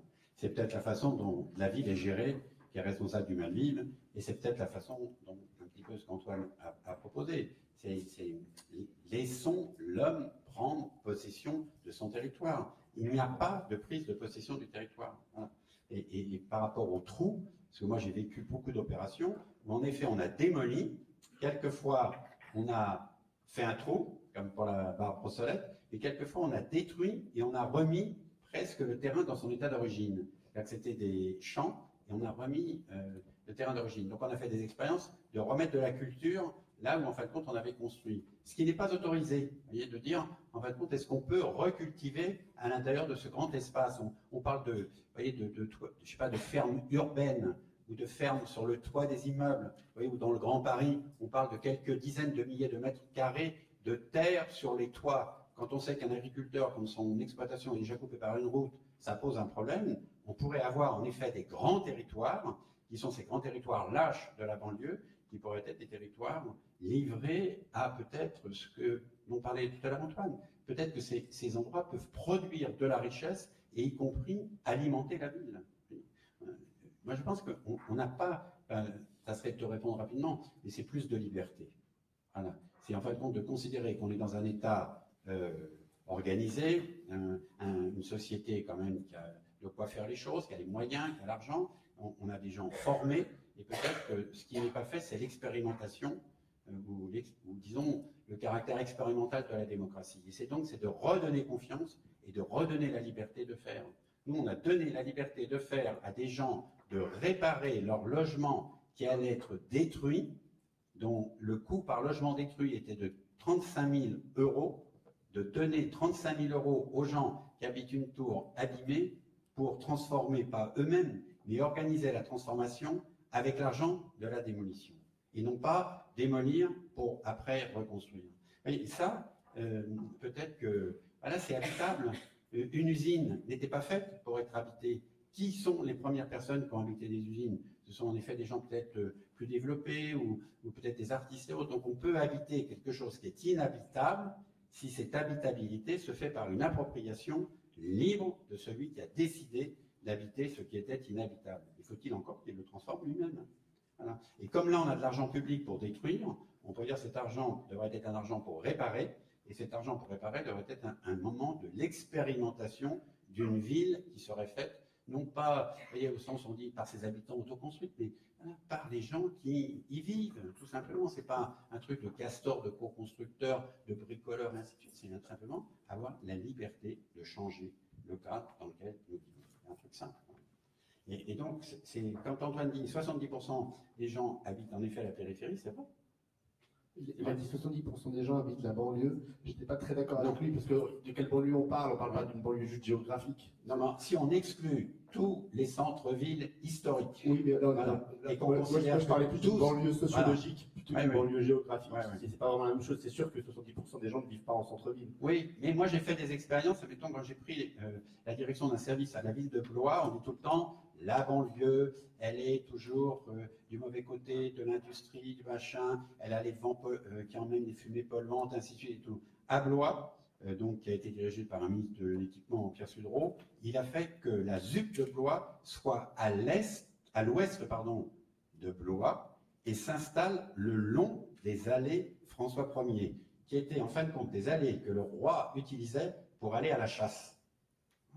Donc Blois, c'est comme ça. Et pourtant, le mal-vivre de la ZUP de Blois est le même que si on l'avait mis ailleurs. Et c'est pas parce qu'il y a la forêt et ainsi de suite. Donc on ne peut pas dire que Marly est bien parce qu'il y a la forêt de Marly. Marly est bien parce qu'il y a les moyens, peut-être, pour que les gens puissent s'approprier cet endroit. Mais si on avait fait du logement social de masse, on y aurait été très mal. Moi, j'ai fait une expérience sur le nombre de plaques de rue qu'il y a en banlieue et en centre-ville. C'est de 1 à 10, la différence. Le nombre d'abribus, il y a des poteaux où il n'y a pas d'abribus, ou quand il y a un abri, il n'y a pas de publicité parce que ça n'est pas intéressant. Donc il n'y a pas le côté qui protège du vent, qui est celui que Decaux a toujours vendu au prétexte que... Donc ça veut dire que là, on a des abribus qui ne sont pas faits pour protéger, par exemple. On n'a pas de poubelle. On a 80% d'impasse dans les UP. Dans une ville normale, on a moins de 5% d'impasse. Vous voyez que toute voie n'est pas une voie de traversée, mais une voie de cul-de-sac pour aller chez soi. Donc ce n'est pas une ville normale. Donc déjà, rétablissons le droit, tout simplement. Autant de plaques, autant de jardiniers, autant de cantonniers, autant d'abribus, autant de poubelles, autant de machins, déjà à ce niveau-là. Après, regardons la diversité des gens qui habitent. Après, mettons les commerces, et ainsi de suite. Et laissons faire les gens qui habitent cet endroit. Moi, je pense que c'est un problème de liberté. Et c'est affreux à dire, mais c'est un problème de liberté. Une autre question Une à gauche et une à droite, comme vous voulez. Vous choisissez. Ah, vous voulez poser une question? Oui, oui. En complément justement de ce que vous êtes en train de dire, ce serait quoi votre vision à chacun pour que on puisse résoudre un peu tous les problèmes que les gens peuvent rencontrer? Et est-ce que vous avez d'autres initiatives peut-être d'expérimentation qui ont été faites dans des banlieues où on a vu que le bonheur ou la vie s'améliorait, en tout cas pour les gens, même s'il y a des gens qui sont très heureux de vivre en banlieue, comme vous disiez. Non, mais pour rebondir sur ce que disait Patrick tout à l'heure, c'était assez drôle parce que quand on répétait la musique du spectacle, le compositeur habite à Berlin, et il habite à Berlin dans les grandes barres d'immeubles qui étaient encore plus grandes que ma barre d'immeuble. Donc on s'est posé la question de qu'est-ce qui faisait une architecture. Et en fait, c'est pas du tout lié à la forme du bâtiment, parce que ce bâtiment, le bâtiment dans lequel vit Alain Franco, je le trouve encore plus dégueulasse que le mien. Mais vraiment, visuellement, je trouve pas ça très beau. Et je trouve, enfin voilà, c'est le même type de construction, mais la grande différence, c'est que quand lui descend de chez lui, la vie est différente. Donc l'architecture, c'est aussi les lieux d'architecture sociale. Pourquoi à Amiens Nord, quand tu essaies d'aller manger à Amiens Nord, tu as le choix entre un kebab et une boulangerie? Enfin, c'est vraiment le cas, hein. C'est assez incroyable. Tu dois vraiment, ou alors aller à Carrefour acheter un sandwich. Mais pourquoi la vie sociale n'arrive pas à s'installer là? Pourquoi il n'y a pas de terrasse de café? Pourquoi le seul café qu'il y a, c'est un PMU tenu par une communauté qui reste la même? Ça, c'est des grandes questions que je me suis posées. Oui, moi, à un moment, j'étais pour la destruction, pour la politique de la table rase, quoi. Et puis après, j'ai commencé à rencontrer vraiment des gens pour qui c'était un traumatisme, la démolition du quartier des peintres. Parce que là, on en est au quartier des musiciens, mais ils ont détruit le quartier des peintres avant. Les peintres sont morts avant les musiciens. Mais donc voilà, donc ils ont organisé des associations ont organisé des espèces de cafés de discussion pour les gens qui ont vécu, pour garder une forme de mémoire, avec une forme de nostalgie. C'est même assez mortuaire comme atmosphère, c'est assez étrange. On parle du bâtiment Ingres, dont je ne me rappelais même plus, et les gens en parlent parce que ça les a marqués. Donc pour moi, la solution, elle est clairement comment construire des endroits qui créent du lien social. Et c'est sûr que c'est très compliqué quand tu commences ça, parce que le discours qu'on te renvoie, c'est « oui, mais on a essayé de construire ça, on a essayé de construire une maison du temps libre, mais regardez ce que les gars du quartier en ont fait. » C'est vrai, c'est vrai. Il n'y a pas de solution évidente, c'est un espèce de cercle vicieux, ça va être très compliqué d'installer un café bobo au Pigeonnier aujourd'hui.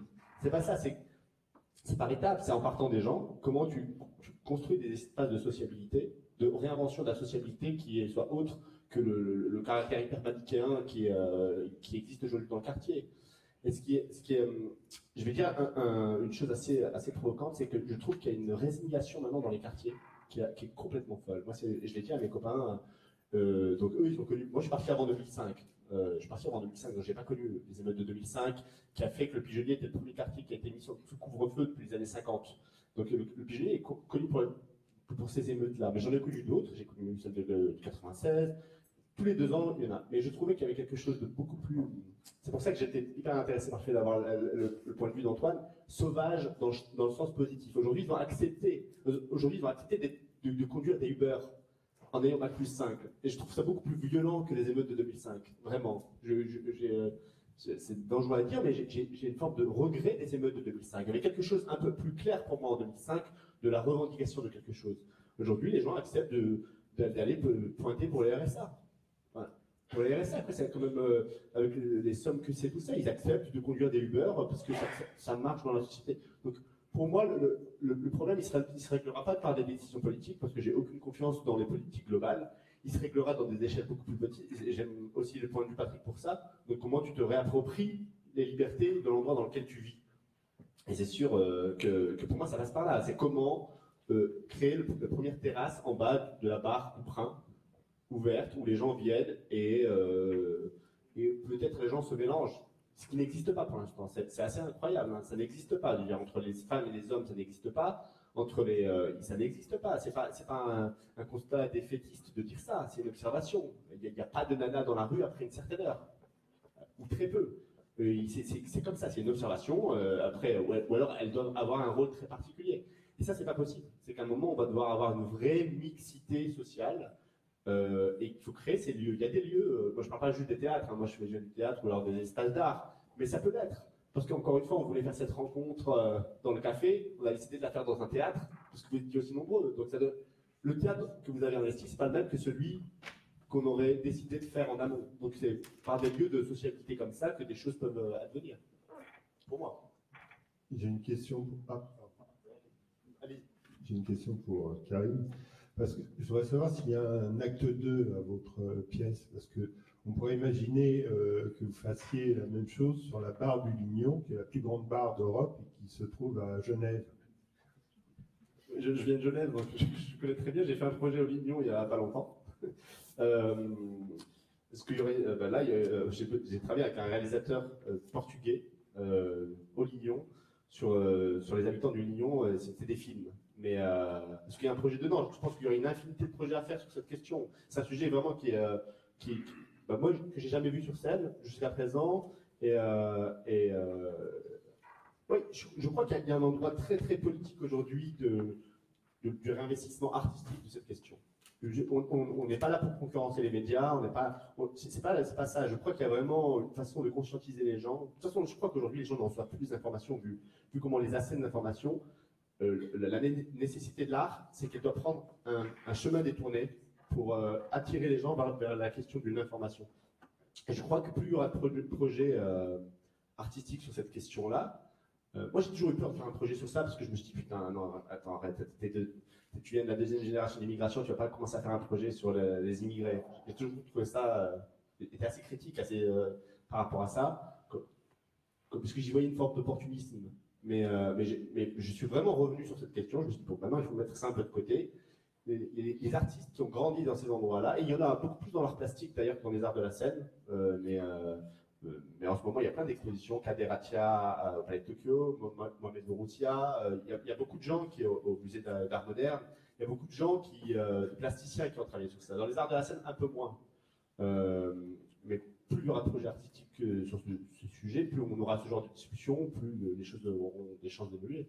Je pense qu'il y a plein d'architectes dans la salle, j'imagine, hein, que vous venez pas pour moi, que vous venez pour Patrick. Mais tant mieux, quoi. Mais c'est clair que c'est des chantiers à lancer, quoi. Comment réinvestir une place publique en bas d'une barre HLM? C'est une vraie question. Mais il y a un truc très simple. J'ai mis presque 60 ans pour m'en rendre compte.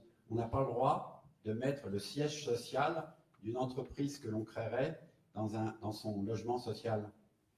Ça veut donc dire qu'on n'arrête pas de dire, en effet, avant on était là parce qu'on était salarié, donc on était logé en gros par le patron, ou tout au moins le patron ne logeant plus, c'est la puissance publique qui loge l'ouvrier après la Deuxième Guerre mondiale.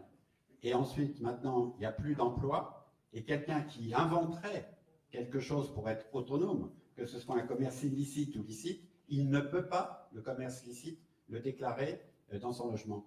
Mais on est compte, moi je ne m'en suis pas rendu compte. Et immédiatement, il est mis à la porte, où il est obligé d'aller dans une boîte où on a ce qu'on appelle des adresses d'entreprise, c'est-à-dire de dématérialiser l'action ou disons l'acte magnifique qu'il aurait fait de pouvoir créer son entreprise. Imaginons quelqu'un qui ferait un atelier de couture, ou moi à Clermont-Ferrand, on a eu une femme qui est arrivée toute seule, une Kurde, et elle avait 2 filles qui faisaient des études, et donc elle faisait de la cuisine dans son logement pour le vendre sur le marché qui était en bas de l'immeuble. Elle a été dénoncée, c'est-à-dire qu'elle ne pouvait pas être autonome, c'est-à-dire qu'elle ne pouvait pas faire à manger pour vivre de ce qu'elle faisait, et pourtant elle payait son commerce, enfin elle payait son emplacement sur le marché à la Gautière.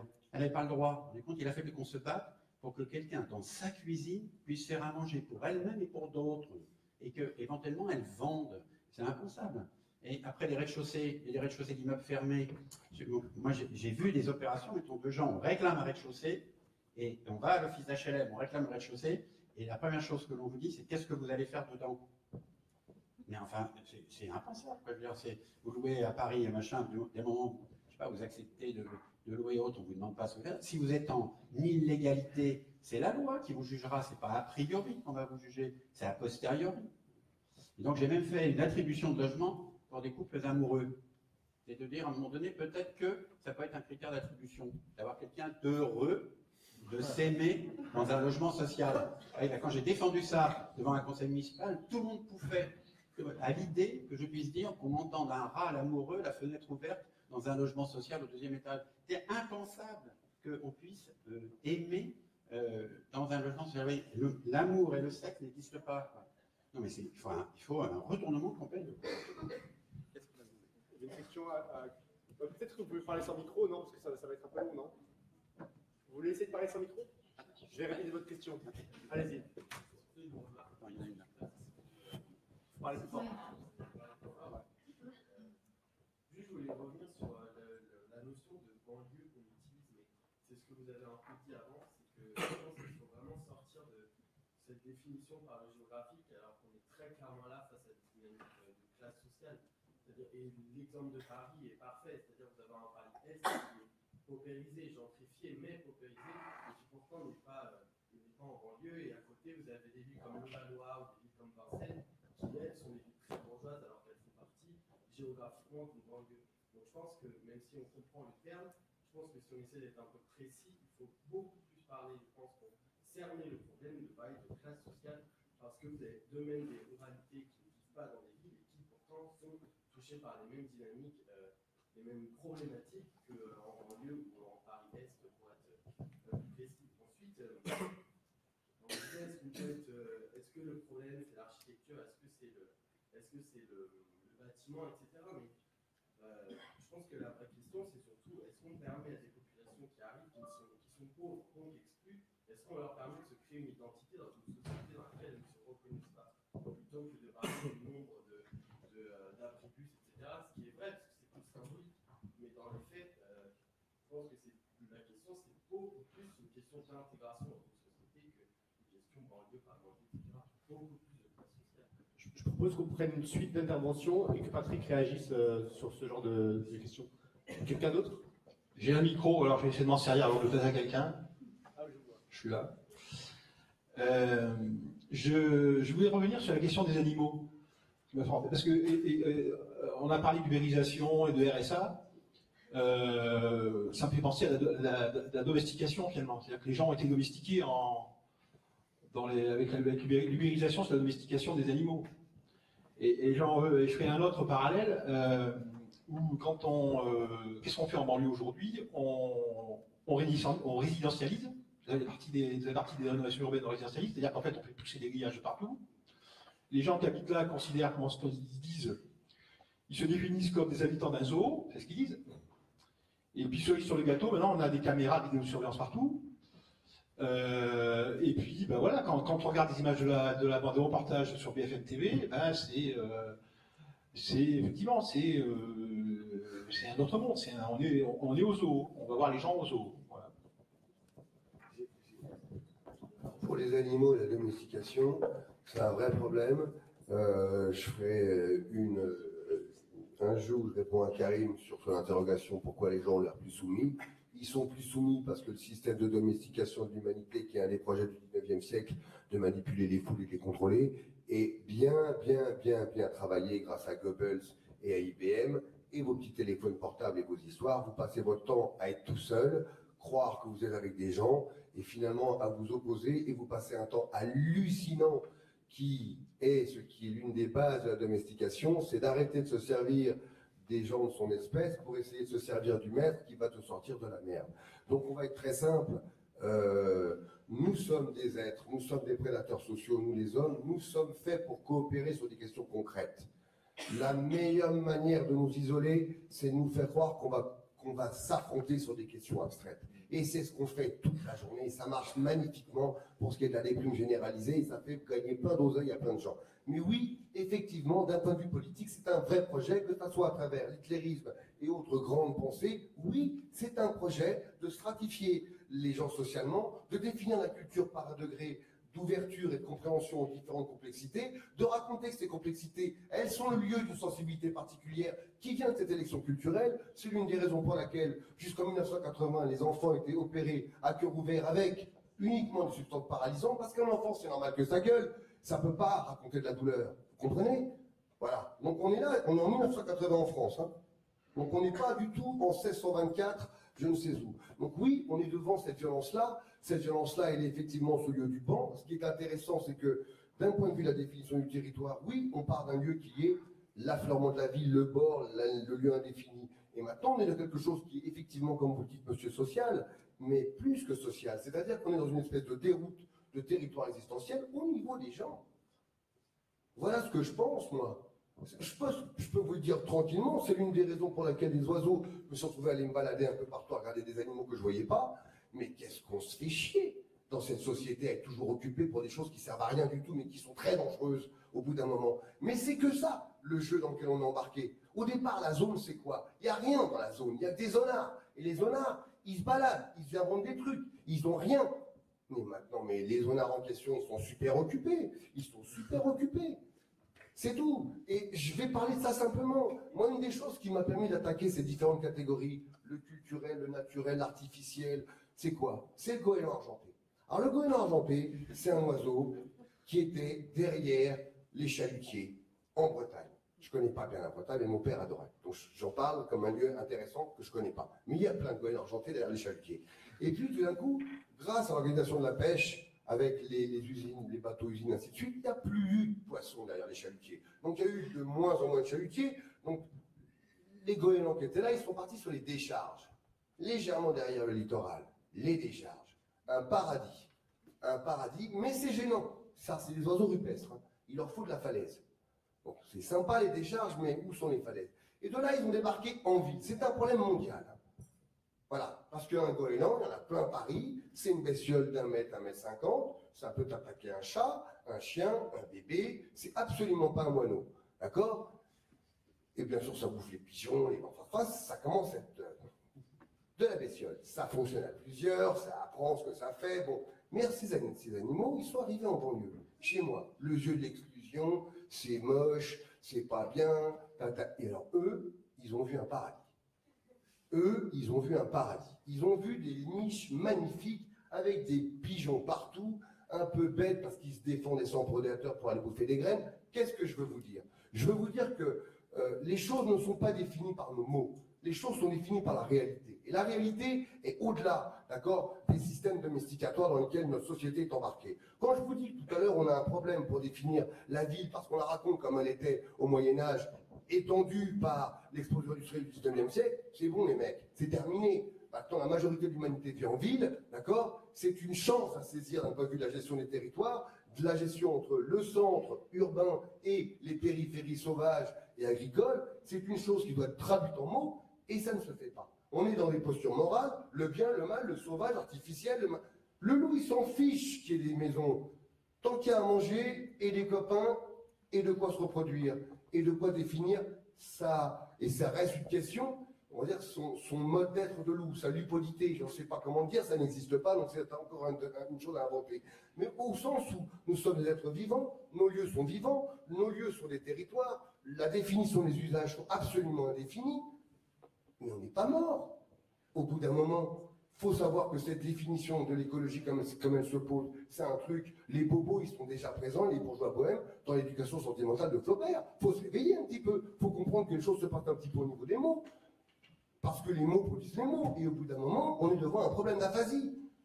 Moi, je trouve que notre époque, elle est très brillante, mais elle est aphasique. On ne produit pas les mots adéquats, on n'arrive pas à définir la dimension adéquate des choses. Les gens te parlent du glyphosate, les gens te parlent des insectes, mais c'est une urgence. Non pas de braquer Bayer, j'en ai rien à faire, mais d'arrêter de considérer que la dimension de la dichotomie entre le corps et l'esprit est valable dans la nature. C'est faux. Le loup n'en a rien à faire des hommes pour faire sa vie de loup, les microbes non plus, il n'y a pas de barrière possible, donc au bout d'un moment, on est dans un autre jeu. Et alors qu'on a défini notre métaphysique sur les barrières, les territoires, les propriétés, l'extérieur, l'intérieur. Donc on a quelque chose qui est en train de se faire, qui est en train de se dire, avec des déroutes réactionnaires, effectivement, les gens qui vont en Syrie se faire péter, oui, c'est pas très florissant, mais il n'y a pas que ça. Et puis je ne sais pas ce qu'il y a. Mais en tout cas, effectivement, le danger, c'est ce que vous dites. C'est que notre animalité, on va la considérer comme éteinte et la réaliser à partir de 3 écuelles. Et ça, c'est pas possible. Voilà. Quand des gens viennent me voir et disent j'adore les loups, j'en ai 5 sur 3 hectares, est-ce qu'on peut les relâcher? Moi, je lui fais non, on peut pas. On peut pas. C'est pas le problème de on peut pas. C'est que la manière dont vous me parlez des loups, c'est comme si vous me parlez des hommes à la santé. À la santé, c'est tous des hommes, hein, mais c'est pas toute l'humanité. Donc au bout d'un moment, il serait peut-être temps de se rappeler qu'est-ce que c'est que l'humanité, arrêter de la poser uniquement de manière morale et à accepter la surprise. C'est là où la dimension artistique est très intéressante, parce qu'au bout d'un moment, on a le droit de justifier d'autres percepts, d'autres manières de recevoir le monde que uniquement celles dans lesquelles on est conditionné avec force. Avec force. On te parle de, oui, faites attention, un gamin de 3 ans dans une pièce où la télé est ouverte, c'est quoi les conséquences? On fait rien. On te parle d'un loup qui est dans la Loire, on te rassemble le préfet et les organisations politiques. Mais le mec, sur son élevage, il fait quoi? Il est tout seul. Hein. Donc au bout d'un moment, on est dans un blabla et on ne fait rien. Mais vous inquiétez pas, partout. Et c'est un moment de saisissement d'histoire qu'il faut absolument regarder, parce que ce qui se fait est quand même très important sur la dynamique de territoire, à travers l'urbanisation, à travers ce qui peut donner l'ubérisation, qui n'est pas forcément une forme magnifique, mais on peut passer partout pour s'en sortir, hein. C'est pas un problème. Hein. Donc le jeu, c'est qu'au bout d'un moment, on est dans une dimension où effectivement notre manière de se territorialiser, qui est l'essentiel pour habiter un territoire et habiter un lieu, et même si c'est la banlieue, est complètement en train de s'atomiser. Est-ce que ça s'atomise ou est-ce que ça se réinvente? Je fais exprès, je ne suis pas certain que ça se réinvente à partir de la démultiplication des écrans avec le territoire sans usage concret. Parce que le territoire, c'est concret. Et le concret, c'est concret. Ça veut dire que ça choque, ça crée des réactions hormonales, ça crée des réactions neurologiques, ça crée des réactions, voilà, qui ne sont pas uniquement rien. Mais c'est la question fondamentale de notre liberté. C'est que si on tient les conditions de la liberté comme étant la production d'un modèle de liberté, il faut faire attention. Parce que le vivant, quand tu le conditionnes, bah, tu conditionnes aussi une image, une réalité qui peut être fonctionnelle, d'accord? Et sa fragilité avec. Parce que le vivant, au départ, le sauvage, il est prêt à tout. Et il ne cesse, c'est ça la notion de résilience, de s'inventer alors que normalement il n'y en a pas. Normalement il ne tient pas. Voilà. Donc, c'est ça le jeu. Le jeu, au bout d'un moment, c'est d'accepter d'être vivant. Donc d'accepter des choses qu'on ne connaît pas, qu'on n'arrive pas à penser, et pas s'inquiéter. Si on est plusieurs dans le jeu, c'est notre manière de faire espèce, on va le faire. Trois réflexions, une là-haut et une de la jeune fille derrière. Tu peux y aller. Ok, moi c'est plus une pensée qui m'a traversée et que je vais essayer de formuler en question. C'est plus par rapport à la matérialité du béton. En fait, je me pose juste activement la question si le béton il permet s'il est perméable en fait pour accrocher l'identité des gens. Si en fait il n'est pas juste sujet à être effacé constamment, à être, je sais pas, où les traces elles restent plus en fait. C'est une question que je me pose par rapport, je sais pas, à des endroits où on y accroche des souvenirs et puis après ça s'efface avec justement cette espèce d'urgence de tout nettoyer, de tout laisser propre et tout ça. Et ouais, je sais pas si ça fait du sens, mais par rapport à la matérialité du béton ou du verre ou du métal, c'est tout des choses qu'on peut effacer ou nettoyer facilement. Je répondrai directement à ça que il faut se tourner, je pense, vers le bois, étant un matériau complètement démocratique que quiconque peut manipuler. Architecte. Je présente. Et je voulais vous apporter une petite histoire de mon pays, qui est vraiment du concret, du détail de façade, de matérialité. Vous avez tous entendu parler de l'incendie de la tour de Grenfell à Londres, qui était une sorte de banlieue, mais une banlieue qui avoisinait des maisons valant des dizaines de millions, où il y avait des oligarques russes qui habitent dedans, qui trouvaient la tour trop moche, donc ils ont financé... J'y étais aussi, ouais. Pardon? J'étais à côté justement quand ça s'est passé. Ah oui. Ouais, mais... Et ça sentait mauvais, j'imagine, parce qu'ils ont, ils ont revêtu cette façade de matériaux combustibles, ils ont cramé les pauvres, très littéralement. Alors là, il y a eu plusieurs effets pervers de cela. On a connu les identités et les noms des gens qui habitaient cette tour, après.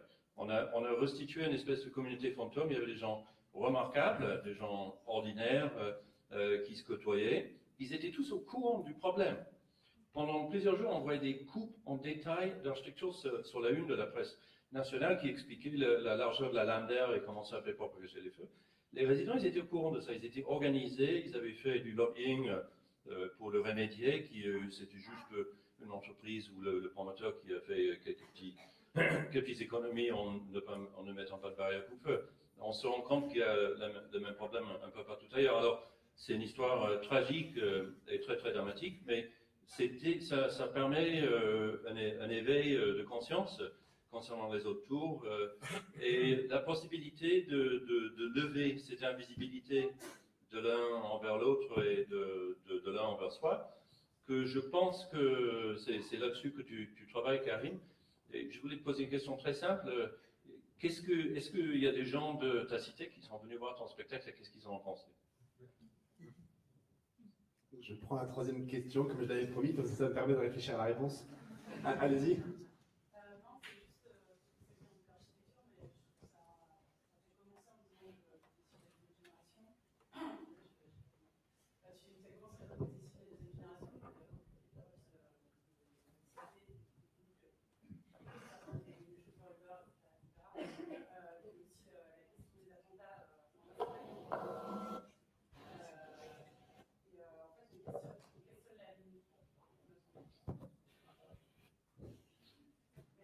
Est-ce que les personnes qui ont un micro peuvent les... Est-ce que vous pouvez venir là? Oui, ça serait plus simple, je crois.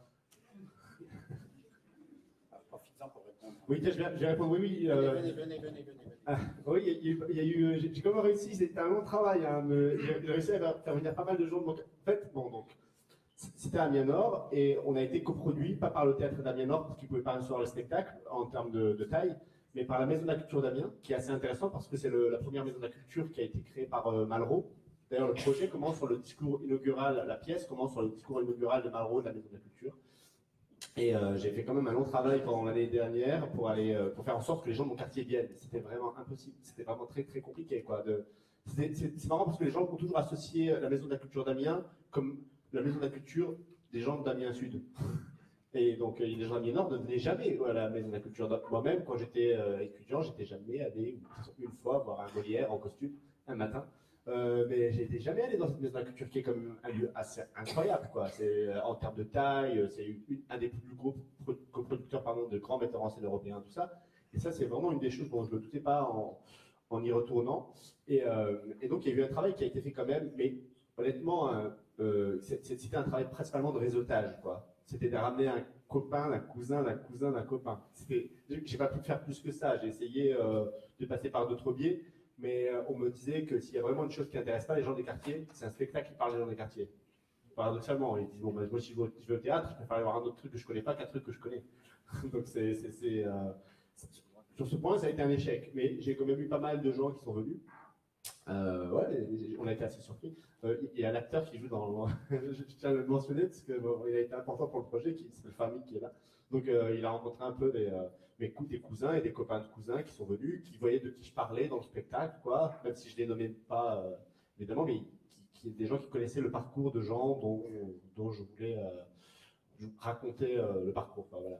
Et, donc oui, ils ont été assez touchés. Ils ont été assez touchés parce que c'était des choses méga concrètes pour eux. Quoi. C'était pas. J'avais très peur parce que c'était un projet quand même que, comme c'est pas un projet de metteur en scène de théâtre, on va dire, c'est vraiment un projet plastique. C'est vraiment un projet construit sur des formes, de la musique. C'est un projet musical et plastique, beaucoup plus qu'un projet de théâtre au sens narratif du terme. Mais je me suis vraiment dit, est-ce que les gens vont pas trouver ça trop conceptuel? En fait, les gens qui n'ont pas l'habitude d'aller au théâtre se posent jamais la question de savoir si c'est du théâtre conceptuel. Ils sont assis, ce qu'on leur montre, c'est du théâtre. Et donc, évidemment, eux, leur charge émotive, elle a été très importante. Ma tante qui était là, elle était en larmes. Enfin, c'était vraiment très émouvant pour eux, pour d'autres raisons, quoi. Voilà. Vous êtes prêtes? Ouais, j'essaie d'être clair, mais c'était juste... je trouve que par rapport à la manière dont tu as commencé, justement, en parlant des questionnements que tu as eu par rapport... après les attentats, moi je les ai eus aussi beaucoup. C'était là, on questionne la mixité dans les banlieues, on questionne... mais oui, parce qu'il n'y a pas de commerce de proximité, donc... Mais, rajouter de la proximité, rajouter de la culture, voilà, moi je me suis posé plein de questions pendant très longtemps sur l'action culturelle, etc., parce que c'est là donc je bosse. Mais en fait, c'est ramener la mixité, ramener du commerce, ramener de la vie, ramener de l'action culturelle dans des banlieues.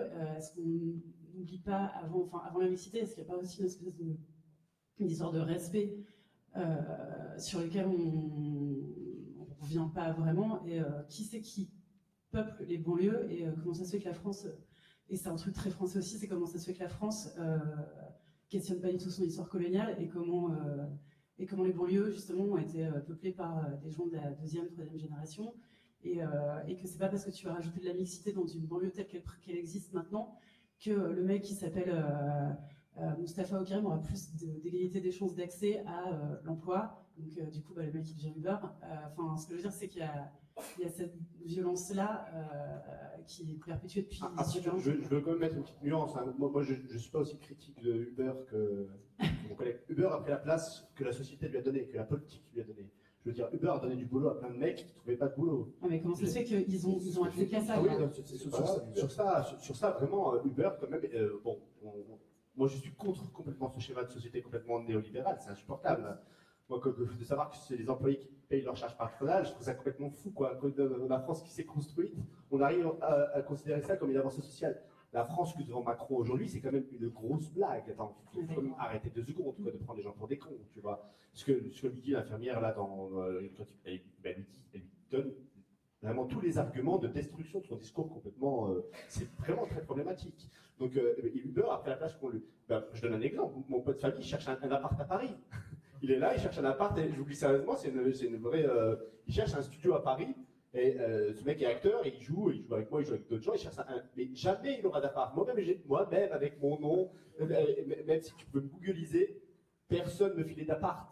Je veux dire, c'est quand même un truc de malade. J'ai des revenus qui étaient largement suffisants pour avoir un appart, mais j'ai pas d'appart.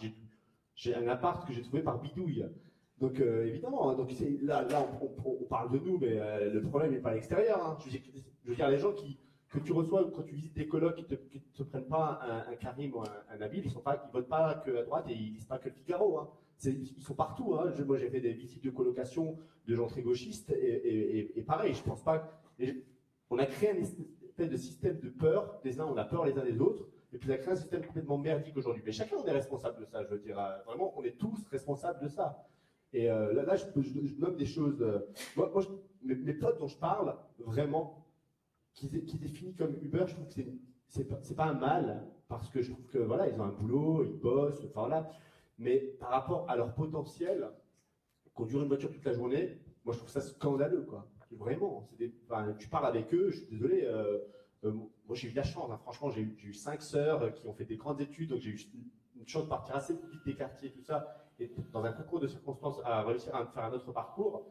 Mais il y a des mecs qui étaient bien plus avancés scolairement, intellectuellement, qui vivent encore dans les quartiers nord, parce que honnêtement, aucune porte ne leur a été ouverte. Ils m'ont raconté leur envoi de CV. Je vous donne juste un exemple. Le maire adjoint dont je vous parlais tout à l'heure, parce que je vous dis, parce que là j'incrimine clairement, je parle ni de droite ni de gauche, je parle vraiment de politique, quoi. Le maire adjoint dont je vous parle s'appelle Vladimir Mendes Borges, peut-être qu'il regarde la captation directe de cette rencontre. Il est d'origine capverdienne. Et quand il a passé son... En fait, je l'ai vu sur Internet, je vivais en Suisse, je l'ai vu sur Internet et j'ai vu qu'il était homme politique pour le parti du Modem. Et donc, je dis, ah putain, mais Vladimir, il n'est pas à gauche, quoi. Il est centre-droit, et barrière-vous, Vladimir, moi, je le voyais vraiment à gauche, quoi. Et donc, j'ai pris contact avec lui et je lui ai dit, mais là, c'est quoi ce délire? On va prendre un café, tu m'expliques. Il me raconte son histoire, elle est hyper simple, son histoire. Il passe le bac et il veut passer des écoles de commerce avec son pote qui s'appelle Hamza. Il passe les écoles de commerce et ils savent qu'ils n'ont pas avoir d'argent pour faire cette école de commerce. Donc, ils vont voir le maire de l'époque, un maire qui était au PS, un maire de gauche. Ils lui disent, ben voilà, bon, j'ai envie de passer les écoles de commerce, mais j'ai pas d'argent pour payer l'école de commerce. Est-ce que si j'ai une école de commerce, est-ce que tu m'aides à avoir une bourse pour faire l'école de commerce? Le mec, évidemment, il dit oui, il fait venir la presse. On a deux gars des quartiers qui passent les écoles de commerce, super, courrier Picard, un article, tout ça. Hamza et Vladimir passent les écoles, ils ont des écoles de commerce. Donc ils retournent voir le maire de gauche en lui disant, écoute, voilà, on a eu des écoles, il nous faudrait une bourse pour payer l'école de commerce, parce que c'est payant les écoles de commerce. Et là, ils n'ont plus jamais été reçus dans le bureau du maire. Donc là, je parle vraiment parce que le parti politique a été catastrophique dans les banlieues, et puis à Amiens-Nord particulièrement, c'est le PS, hein, je veux dire, il n'y a pas de problème avec ça, c'est un cas très précis. J'en fais pas une généralité, mais c'était quand même un problème de gauche là. Et donc Vladimir a dit, bon bah ok, je ne peux pas faire d'école de commerce, ok, je vais me présenter en politique. Et comme le mec qui lui avait fait ce coup était de gauche, il s'est mis au Modem. Et donc voilà, c'est que donc maintenant il est au mouvement En Marche, ça je ne parle pas, mais c'est comme ça, enfin voilà, donc il est macronisé. Mais bon, c'est pas mal, hein, c'est pas non plus une part. Mais voilà, c'est des observations de cas, que ce soit mon pote famille ou alors mon pote Vladimir, c'est des observations concrètes du problème, je veux dire. Et je veux dire, s'il y a une personne parmi vous qui se dit ouais, j'ai un pote qui a un studio à lâcher et qui m'appelle pour lui donner le contact à la famille, on aurait déjà fait un petit pas. Et si on avance à cette vitesse-là, on peut faire des choses. Faut qu'on lâche? Alors, non, juste pour répondre, en effet, les abribus, les machins, parce que j'avais fait toute la liste. C'est-à-dire que, comme il y a des emplois publics dans une collectivité, c'est est-ce qu'on s'occupe en tant qu'emploi public de tout de la même façon? Et l'attribution et tout. J'avais fait donc toute la liste, y compris pour des aides pour les créations d'entreprises, pour la création de zones d'activité et tout. Vous voyez, c'est de remettre tout au même niveau. Après, on voit si ça marche ou ça ne marche pas. Mais là, il y a une discrimination, où il y a une volonté d'exclure, où il y a une volonté de ne pas traiter de la même façon. C'est juste sur ce principe-là. À chaque fois de dire, et là, est-ce que c'est comme ça? Et là, est-ce que c'est comme ça? Tout le temps, tout le temps, tout le temps. Y compris dans le conseil municipal, est-ce que le temps qui est attribué pour traiter ces sujets, est-ce qu'il y a, par rapport à une population équivalente, le même temps pour traiter les mêmes sujets?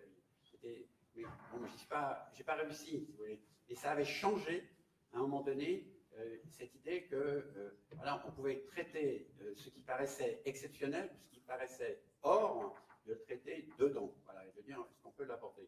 Y compris sur les problèmes de construction. Là, ça va être trop compliqué d'y répondre maintenant, mais en effet, c'est un vrai sujet, mais c'est pas tellement le sujet de la matière, c'est que tout le logement social, comme il ne vous appartient pas, doit être rendu dans son état d'origine quand vous le quittez. Donc, toute idée de changement, même parce que des fois c'est structurel, ça peut être important, n'ose pas être faite, parce que le rendre dans son état d'origine, ça serait d'être pénalisé quand on arrive à la fin de son contrat de location. Donc là, c'est un vrai sujet. C'est est-ce que, alors j'ai lu des choses justement dans le Code civil qui dit que quand deux matières sont associées, est-ce qu'on peut en avoir une sorte de copropriété? Donc est-ce que quelqu'un qui transformerait un logement, y compris sur les choses immobiles, est-ce que cette chose immobile pourrait le rendre copropriétaire de la chose dans laquelle il a habité? Voilà, c'est pour essayer d'introduire cette idée que transformer, habiter, c'est la première des choses. On construit un logement pour habiter. La personne qui habite est la première richesse du logement. Et est-ce que cette richesse donc peut être conservée comme trace d'une vie, en effet, dans ce logement? Et je ne crois pas que ce soit la matière. Hein. C'est plutôt, encore une fois, le rapport. Peut-être aussi par rapport aux espaces publics. Oui, mais bon, c'est un trop grand sujet, mais on pourrait vraiment l'aborder. Parce qu'en effet, les espaces publics ne sont pas pareils, les parkings, les machins, les espaces verts ne sont pas pareils, les arbres ne sont pas pareils, rien n'est pareil. Rien n'est pareil. Alors, oui. Est-ce que tu as un micro là-bas, là-haut, qui va commencer à... C'est moi. Moi, je me demande. Là. Non, je suis en train de poser une question. Je me demande qui va donner la parole aux habitants et qui, comme vous disiez Karim, va leur donner cette liberté de s'exprimer, parce que notamment dans la rénovation de logements, finalement, les décideurs, c'est le maire, qui est souvent aussi le directeur, le président de l'office HLM, qui est du bon côté de la ville, finalement. Est-ce que c'est les architectes? Est-ce que c'est aussi les programmes de rénovation urbaine qui sont plutôt centralisés? Non, qui va donner la parole aux habitants? On prend deux autres questions, Ok, moi c'est une question un peu simple, un peu bête. Pour Karim, pas d'architecture. Et en lien avec la pièce, je me demandais, on a commencé là l'échange en parlant du lien entre les banlieues et la culture. Comment on le vit quand on vit dans un quartier comme ça, en plus qu'on n'aime pas trop, qui s'appelle Couperin-Ravel, Debussy, et qu'on n'a aucune idée de qui est Couperin-Ravel, Debussy? Est-ce que ça élève justement cette culture un peu rentrée au chausse-pied, le bâtiment 1, machin? Est-ce que ça donne envie d'aller chercher qui c'est? Ou est-ce qu'au contraire, ça écrase un peu? Après, là on a un mix avec les... Enfin, qu'est-ce qui fait culture, quoi? Parce qu'il y a des cultures qui ont été... sans parler du hip-hop, des tags, ce genre de clichés. Il y a eu une relation à la culture qui a été assez importante dans d'autres domaines que celui de la high culture, de savoir... pas de créer une forme de hiérarchisation de la culture. Qu'est-ce qui serait sous-culture? Qu'est-ce qui serait... Évidemment, il y a plein de penseurs, de philosophes aujourd'hui qui re-questionnent ça. Est-ce que les séries télé ont la même valeur que le cinéma? Je pose les choses un peu de manière un peu... Oui, c'est ça. Aujourd'hui, on re-questionne la question d'hiérarchie entre les arts, tout ça. Donc, je pense qu'on est dans le bon. Je réponds aussi à la question d'avant, qui va... honnêtement, de ne pas avoir lu dans les... parce qu'en fait, on a l'impression que depuis 2005, les choses se sont améliorées. C'est vraiment étonnant. Hein. C'est la perception que les gens en ont dans ce système globalisé, uberisé. On a l'impression que les choses se sont améliorées. Les choses ne se sont pas améliorées depuis 2005. 2005 était la dernière vraie grande expression d'une revendication de quelque chose. Et vraiment, hein, je dis ça, j'aurais pas aimé que ma voiture soit brûlée. J'aurais pas aimé que ma voiture soit brûlée. Mais c'était l'expression quand même de quelque chose. C'était l'expression de quelque chose. Et je ne sais pas comment aujourd'hui on peut revenir, parce que je pense je suis assez d'accord, je pense qu'on n'a plus que 2 ans à vivre, parce qu'ils ont gagné le combat en occupant le cerveau des gens sur notre iPhone, et je suis le premier à passer mon temps à défiler le fil Facebook, il n'y a pas de problème. Donc je ne parle pas de quelqu'un d'extérieur. C'est clair que ça a complètement annihilé notre capacité révolutionnaire. Et ça, c'est hallucinant. Et autant dans les centres-villes, je le remarque, mais je trouve pas ça. Je me dis bon, ben voilà, c'est des gens font. Moi, quand j'étais dans les quartiers et que je voyais mes potes me parler de leur rendez-vous RSA dans leur caisse sur la place du Colvert, en train de regarder leur fil d'actualité Facebook, là, c'est le moment où je me dis, ça y est, là, c'est foutu, quoi. On est foutu. Je veux dire, on est foutu parce que tu lèves la tête, tu vois le bâtiment, la gueule du bâtiment. Tu vois que le mec court après le RSA alors que le mec a bac plus 5, et t'es là, mais il n'y a pas un truc qui... Enfin, c'était terrifiant. Alors quand tu prends le point de vue d'un pigeon sur cette histoire, il a un autre point de vue sur la question, quoi. Oui, je voulais amener une dimension qu'on n'a pas trop abordée, qui est la dimension économique. Il me semble que depuis 15 ans, le prix du foncier et la valeur qui explique d'ailleurs la difficulté d'accéder au logement à Paris, a été accru de façon beaucoup plus importante que n'importe quelle autre valeur, celle d'un bien de consommation. Ce que je veux dire par là, c'est que, indépendamment de toutes les remarques et interventions très justes qui ont été faites sur la différenciation entre on va dire des quartiers riches et des quartiers pauvres, parce qu'en fait c'est de ça dont il s'agit.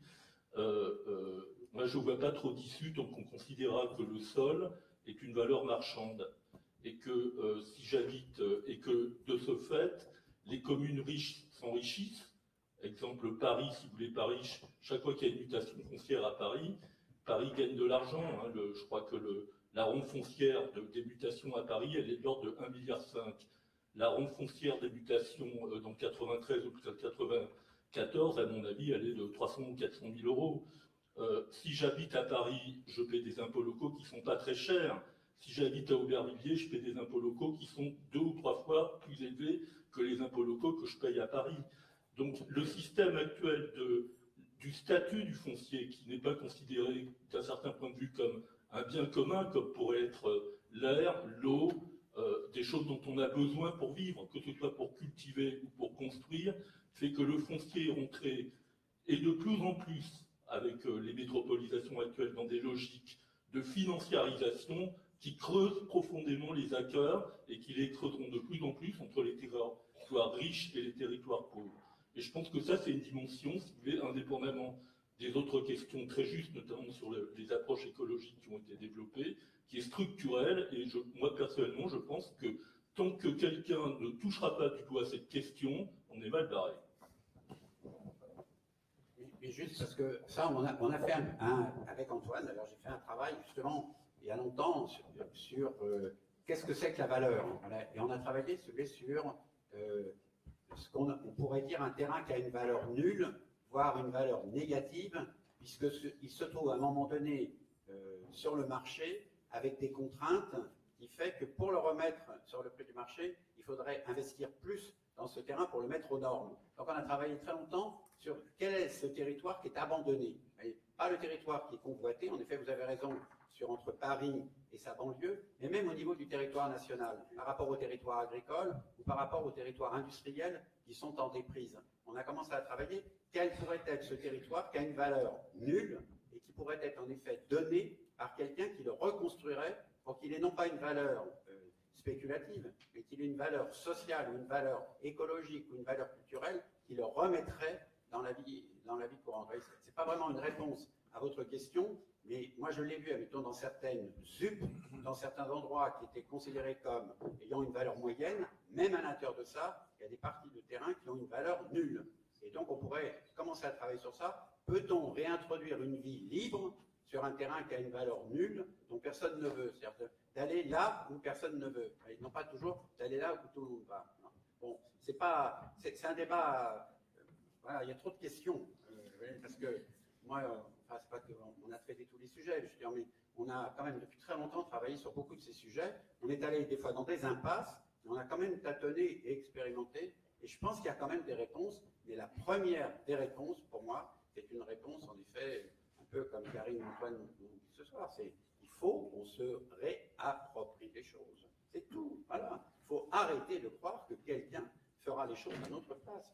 Plus ils font les choses à notre place, plus les choses sont catastrophiques. C'est tout. Voilà. Il faut se réapproprier les choses. Et pour répondre, qui nous le donnera pour cette parole à l'habitant? Eh bien, moi, je pense que des fois, quand il y a des logements qui vont être détruits avec des gens qui habitent dedans, peut-on revendiquer que plutôt que de le détruire, on le donne aux gens qui habitent dedans? Alors, on pourrait, à un moment donné, quand même créer un mouvement sur ça, quoi. C'est pas possible. Moi, je l'ai fait quand même plusieurs fois, mais on n'est pas assez. On est quand même d'accord que la plupart du temps, quand ils détruisent, c'est pour faire après des logements, genre, je sais pas moi, de 3 étages éco-responsables, avec un tiers locatif, un tiers privatif et un tiers logements sociaux. Donc, c'est aussi des politiques de la ville pour gagner plus d'argent. Oui, mais moi j'ai vu. L'argent de l'évolution, finalement, Oui. il le gagne ailleurs. Oui, mais observons tout, observons tout. Parce qu'en effet, comme je pense que ce n'est pas la forme de l'architecture, on détruit des tours au prétexte que c'est inhabitable, ou qu'elles ne sont pas conformes aux normes de sécurité, ou je ne sais pas quoi, ou énergétique. On détruit des bars au sens qu'elles sont, je ne sais pas trop longues. On détruit même maintenant du pavillonnaire, parce qu'on a du pavillonnaire qui a 30 ans, et donc on le détruit. Donc on voit bien qu'on ne s'attaque pas à la forme, on s'attaque bien à la façon dont ces immeubles-là sont occupés. Et donc c'est de regarder en effet sur cela, puisque comme des fois l'argent manque, ne pourrait-on pas regarder autrement la dépense ou l'investissement qu'il fait sur ça? C'est sûr, il n'y a pas une réponse à tout. Et moi je dis qu'il faut qu'on reprenne la main. Voilà. Et si on ne reprend pas la main individuellement, on ne changera rien. On ne pourra même pas vivre. C'est invivable. C'est invivable. Comme l'écrit Karine, c'est pas possible qu'on soit... Vous vous rendez compte, moi j'ai travaillé dans des endroits où on leur donne le RSA toutes les semaines. Parce que si jamais on donne le RSA en une fois, la personne, admettons, le consomme tout de suite, va au PMU, joue, boit et ainsi de suite. Moi, j'ai vu des endroits à Boulogne-sur-Mer, dans une mairie socialiste, où on vous donne le RSA divisé en 4, et le mari et la femme vont ensemble chercher le RSA pour être sûr qu'on partage en 2, pour qu'il y en ait un qui, s'il va boire, elle puisse acheter des pâtes et des pommes de terre. Mais c'est pas possible, c'est dans notre pays. Voilà. C'est à Boulogne-sur-Mer. Et les gens, mettons, pour revenir sur ce que disait Antoine, il y a du poisson en bas, il y a des moules, il y a des gens qui vivaient des moules, et les gens ne savent pas que les moules qui sont sur les rochers se mangent. Voilà, que les poissons vivent dans l'eau. On a réappris à pêcher à des enfants et à ramasser des moules, alors qu'il y avait une femme qui était à la retraite et qui, dès l'âge de 7 ans, ramassait les moules. Allez, donc, il y a une histoire qui ne se raconte plus. Il n'y a pas de récit, il n'y a pas de transmission, il n'y a pas d'acte. Et plutôt sur ça qu'il faut commencer. Il y a aussi beaucoup à dire sur la culture dans la suite de ce que vous avez dit, parce que c'est vrai qu'il y a une certaine façon de penser la culture dans ce pays qui est quand même maintenant très institutionnelle, et on pense souvent les banlieues comme des endroits où il n'y a pas de culture, où les gens n'ont pas de culture. Aussi, des gens qui sont immigrés, mais qui sont de l'histoire de la France. Et si on va jusqu'au bout de la logique, quand on se gargarise de diversité culturelle, ça veut dire que leur culture est partie prenante de la culture française et que donc elle est aussi légitime que la culture française historique d'avant ces moments-là, mais simplement on ne la trouve pas sur les scènes, on ne la trouve pas dans les récits, on ne la trouve pas dans les symboles, et c'est pas étonnant du coup que quand vous essayez de faire venir vos amis au spectacle, vous ayez du mal, parce qu'il y a tant de choses à reconstruire de ce point de vue-là, et que l'institution, elle résiste beaucoup à ça. Il y a la culture légitime, celle qui est sur les scènes, celle qui est pensée par les experts, et partir de l'autre sens et travailler autrement avec les gens, ça c'est quelque chose d'extrêmement difficile à faire, et je le vis actuellement sur un projet à Stein et à Duny, autour du parc Georges Valbon, et on voit bien que selon les personnes qui sont dans l'institution, il y a celles qui pensent l'émancipation par la culture et qui sont prêtes à expérimenter des choses de cette façon-là, et puis il y a celles qui pensent sur la façon habituelle de l'institution où des experts doivent aller chercher les artistes qui conviennent à ces endroits-là. Il y a aussi beaucoup interrogé là. Monsieur là-bas. Alors moi, je voulais revenir sur, par exemple, le RSA, mais il y a une étude récemment qui est sortie en psychologie sociale qui montre dans un certain nombre de pays africains où si on donne aux gens une somme d'argent sur l'année, la somme d'argent est beaucoup mieux gérée que si c'est une aide matérielle, alimentaire ou des sommes ponctuelles d'argent. Et donc au final, évidemment, dans ce capital-là, les gens, il est bien mieux investi que les choses ponctuelles et les gens vivent beaucoup mieux aussi au niveau du stress. Ensuite, après, sur la question de la culture en France, c'est assez marrant, c'est que, par exemple, il y a des projets qui disaient qu'on connaît l'utilité des musées, c'est de savoir ce qui va et ce qui ne va pas. Et en gros, ça séparait les gens. Et quelque part, parce que l'art, c'est quelque chose pour les initiés et pas pour les autres. En plus, comme on le met au centre des villes, les gens de banlieue, en plus, il faut déjà venir devant, et en plus, on va dans un truc où on ne nous attend pas. Et, mais par exemple, en Allemagne, le mot culture, c'est vraiment quelque chose de l'identité des gens, alors qu'en France, on utiliserait à la place du mot culture le mot civilisation. Et la France, qui est un pays où il y a eu une grande mixité avec plein de gens qui venaient de civilisations diverses, on mélange le mot culture et civilisation, au final ça donne quelque chose de brouillé, et on reconnaît la civilisation de l'autre genre, mais on ne reconnaît pas leur culture.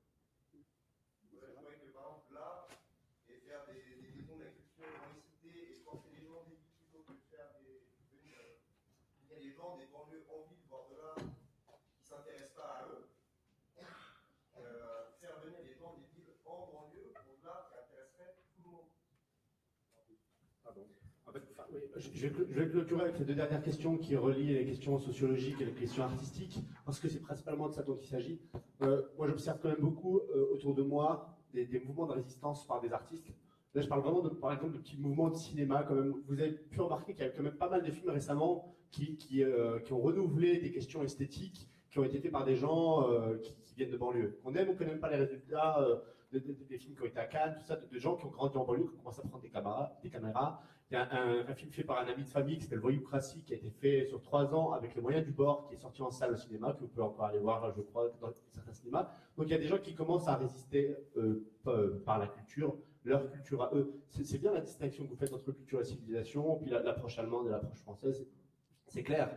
Après, quand je parle, par exemple, évidemment, on pourrait ramener les gens du centre-ville. En fait, quand je parle d'endroit, quand je parle de la maison de la culture de Malraux, je parle pas seulement du bâtiment, je parle aussi de l'argent, en fait. Je parle de la production. Enfin, concrètement, parce que moi, je suis pas convaincu par l'utopie du 104, quoi. Parce que dans le 104, ça reste quand même... moi, quand je joue au 104, je suis payé, j'ai une compagnie suisse. Quand des compagnies belges viennent, elles reçoivent des cachets. Et puis évidemment, il y a des mecs qui font du breakdance au milieu du 104. Puis on se dit, ah putain, c'est magnifique, toutes les cultures sont mélangées. Mais il y a beaucoup plus de gens qui s'arrêtent devant les mecs qui font du breakdance que des gens qui viennent voir mes spectacles. Et pourtant, les mecs qui font du breakdance, eux, ils sont pas payés. Et moi, j'ai un cachet en tant que compagnie suisse. On a un problème d'approche de la culture. C'est-à-dire, moi, quand je parle de la maison de la culture d'Amiens, c'est pas seulement de jouer le spectacle de fin d'année du collège de Damien Nord à la maison de la culture. Ça, pour moi, c'est une évidence. C'est en termes de production, pourquoi le plus gros coproducteur des grands metteurs en scène de Warlikowski à Castellucci ne coproduit pas à la même échelle des projets de mecs qui viendraient d'Amiens Nord. Et puis comment on arrive à là? Je veux dire, c'est super d'avoir une maison de la culture, mais j'ai eu cette discussion avec le directeur de la maison de la culture d'Amiens. Je lui dis, mais comment on peut avoir ce grand pôle de culture européenne et avoir aucune compagnie de ta propre ville? C'est incroyable. Et évidemment, quand je parle de bâtiments, je ne parle pas seulement de bâtiments, je parle d'argent. Et oui, il faudrait donner les endroits aux gens et leur dire faites quelque chose avec, parce que je pense que si tu donnes. Parce que le fait de payer chaque mois, c'est une façon de garder le contrôle. Si je te paye chaque mois, je peux décider de te l'enlever, je peux décider de te punir, c'est des allocations familiales. Ton enfant n'est pas allé à l'école, je t'enlève des allocs. Mais si je te donne une somme, tu as une possibilité de révolution parce que tu peux investir, tu peux avoir une bonne idée et ton entreprise peut fonctionner. Et payer à petit coup, c'est une façon de contrôler, quoi. Et je pense que dans la gestion culturelle, dans la gestion de la culture, le cinéma, je trouve que vraiment on est à un endroit où on est un peu, on avance plus que le théâtre d'ailleurs, puisque aujourd'hui avec les nouveaux réseaux de diffusion, Netflix, tout ça, des mecs arrivent à produire des idées intéressantes sans passer par l'institution, parce que l'institution elle a été quand même hyper écrasante en France ces dernières décennies. Donc moi je suis quand même assez optimiste. Mon projet il peut sembler pessimiste, mais déjà le fait que c'est un projet artistique, ça le rend optimiste. Et moi je crois vraiment qu'il y a quelque chose qui peut se mettre en place en faisant conjuguer les vertus de la globalisation avec Internet et les énergies qui viennent des quartiers. Ouais, mais j'y crois en fait. Merci à tous. On doit vraiment s'arrêter là parce qu'il y a quelqu'un à la porte qui nous dit voilà. Mais il y a le bar qui est ouvert, on est là, quoi.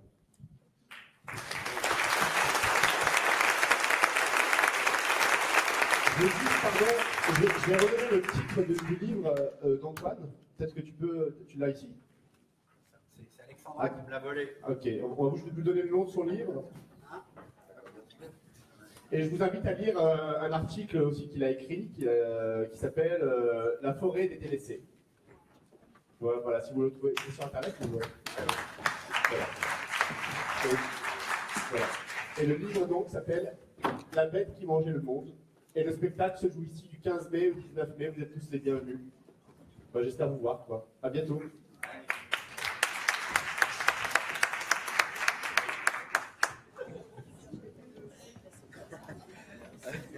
Bonsoir. Je cherche actuellement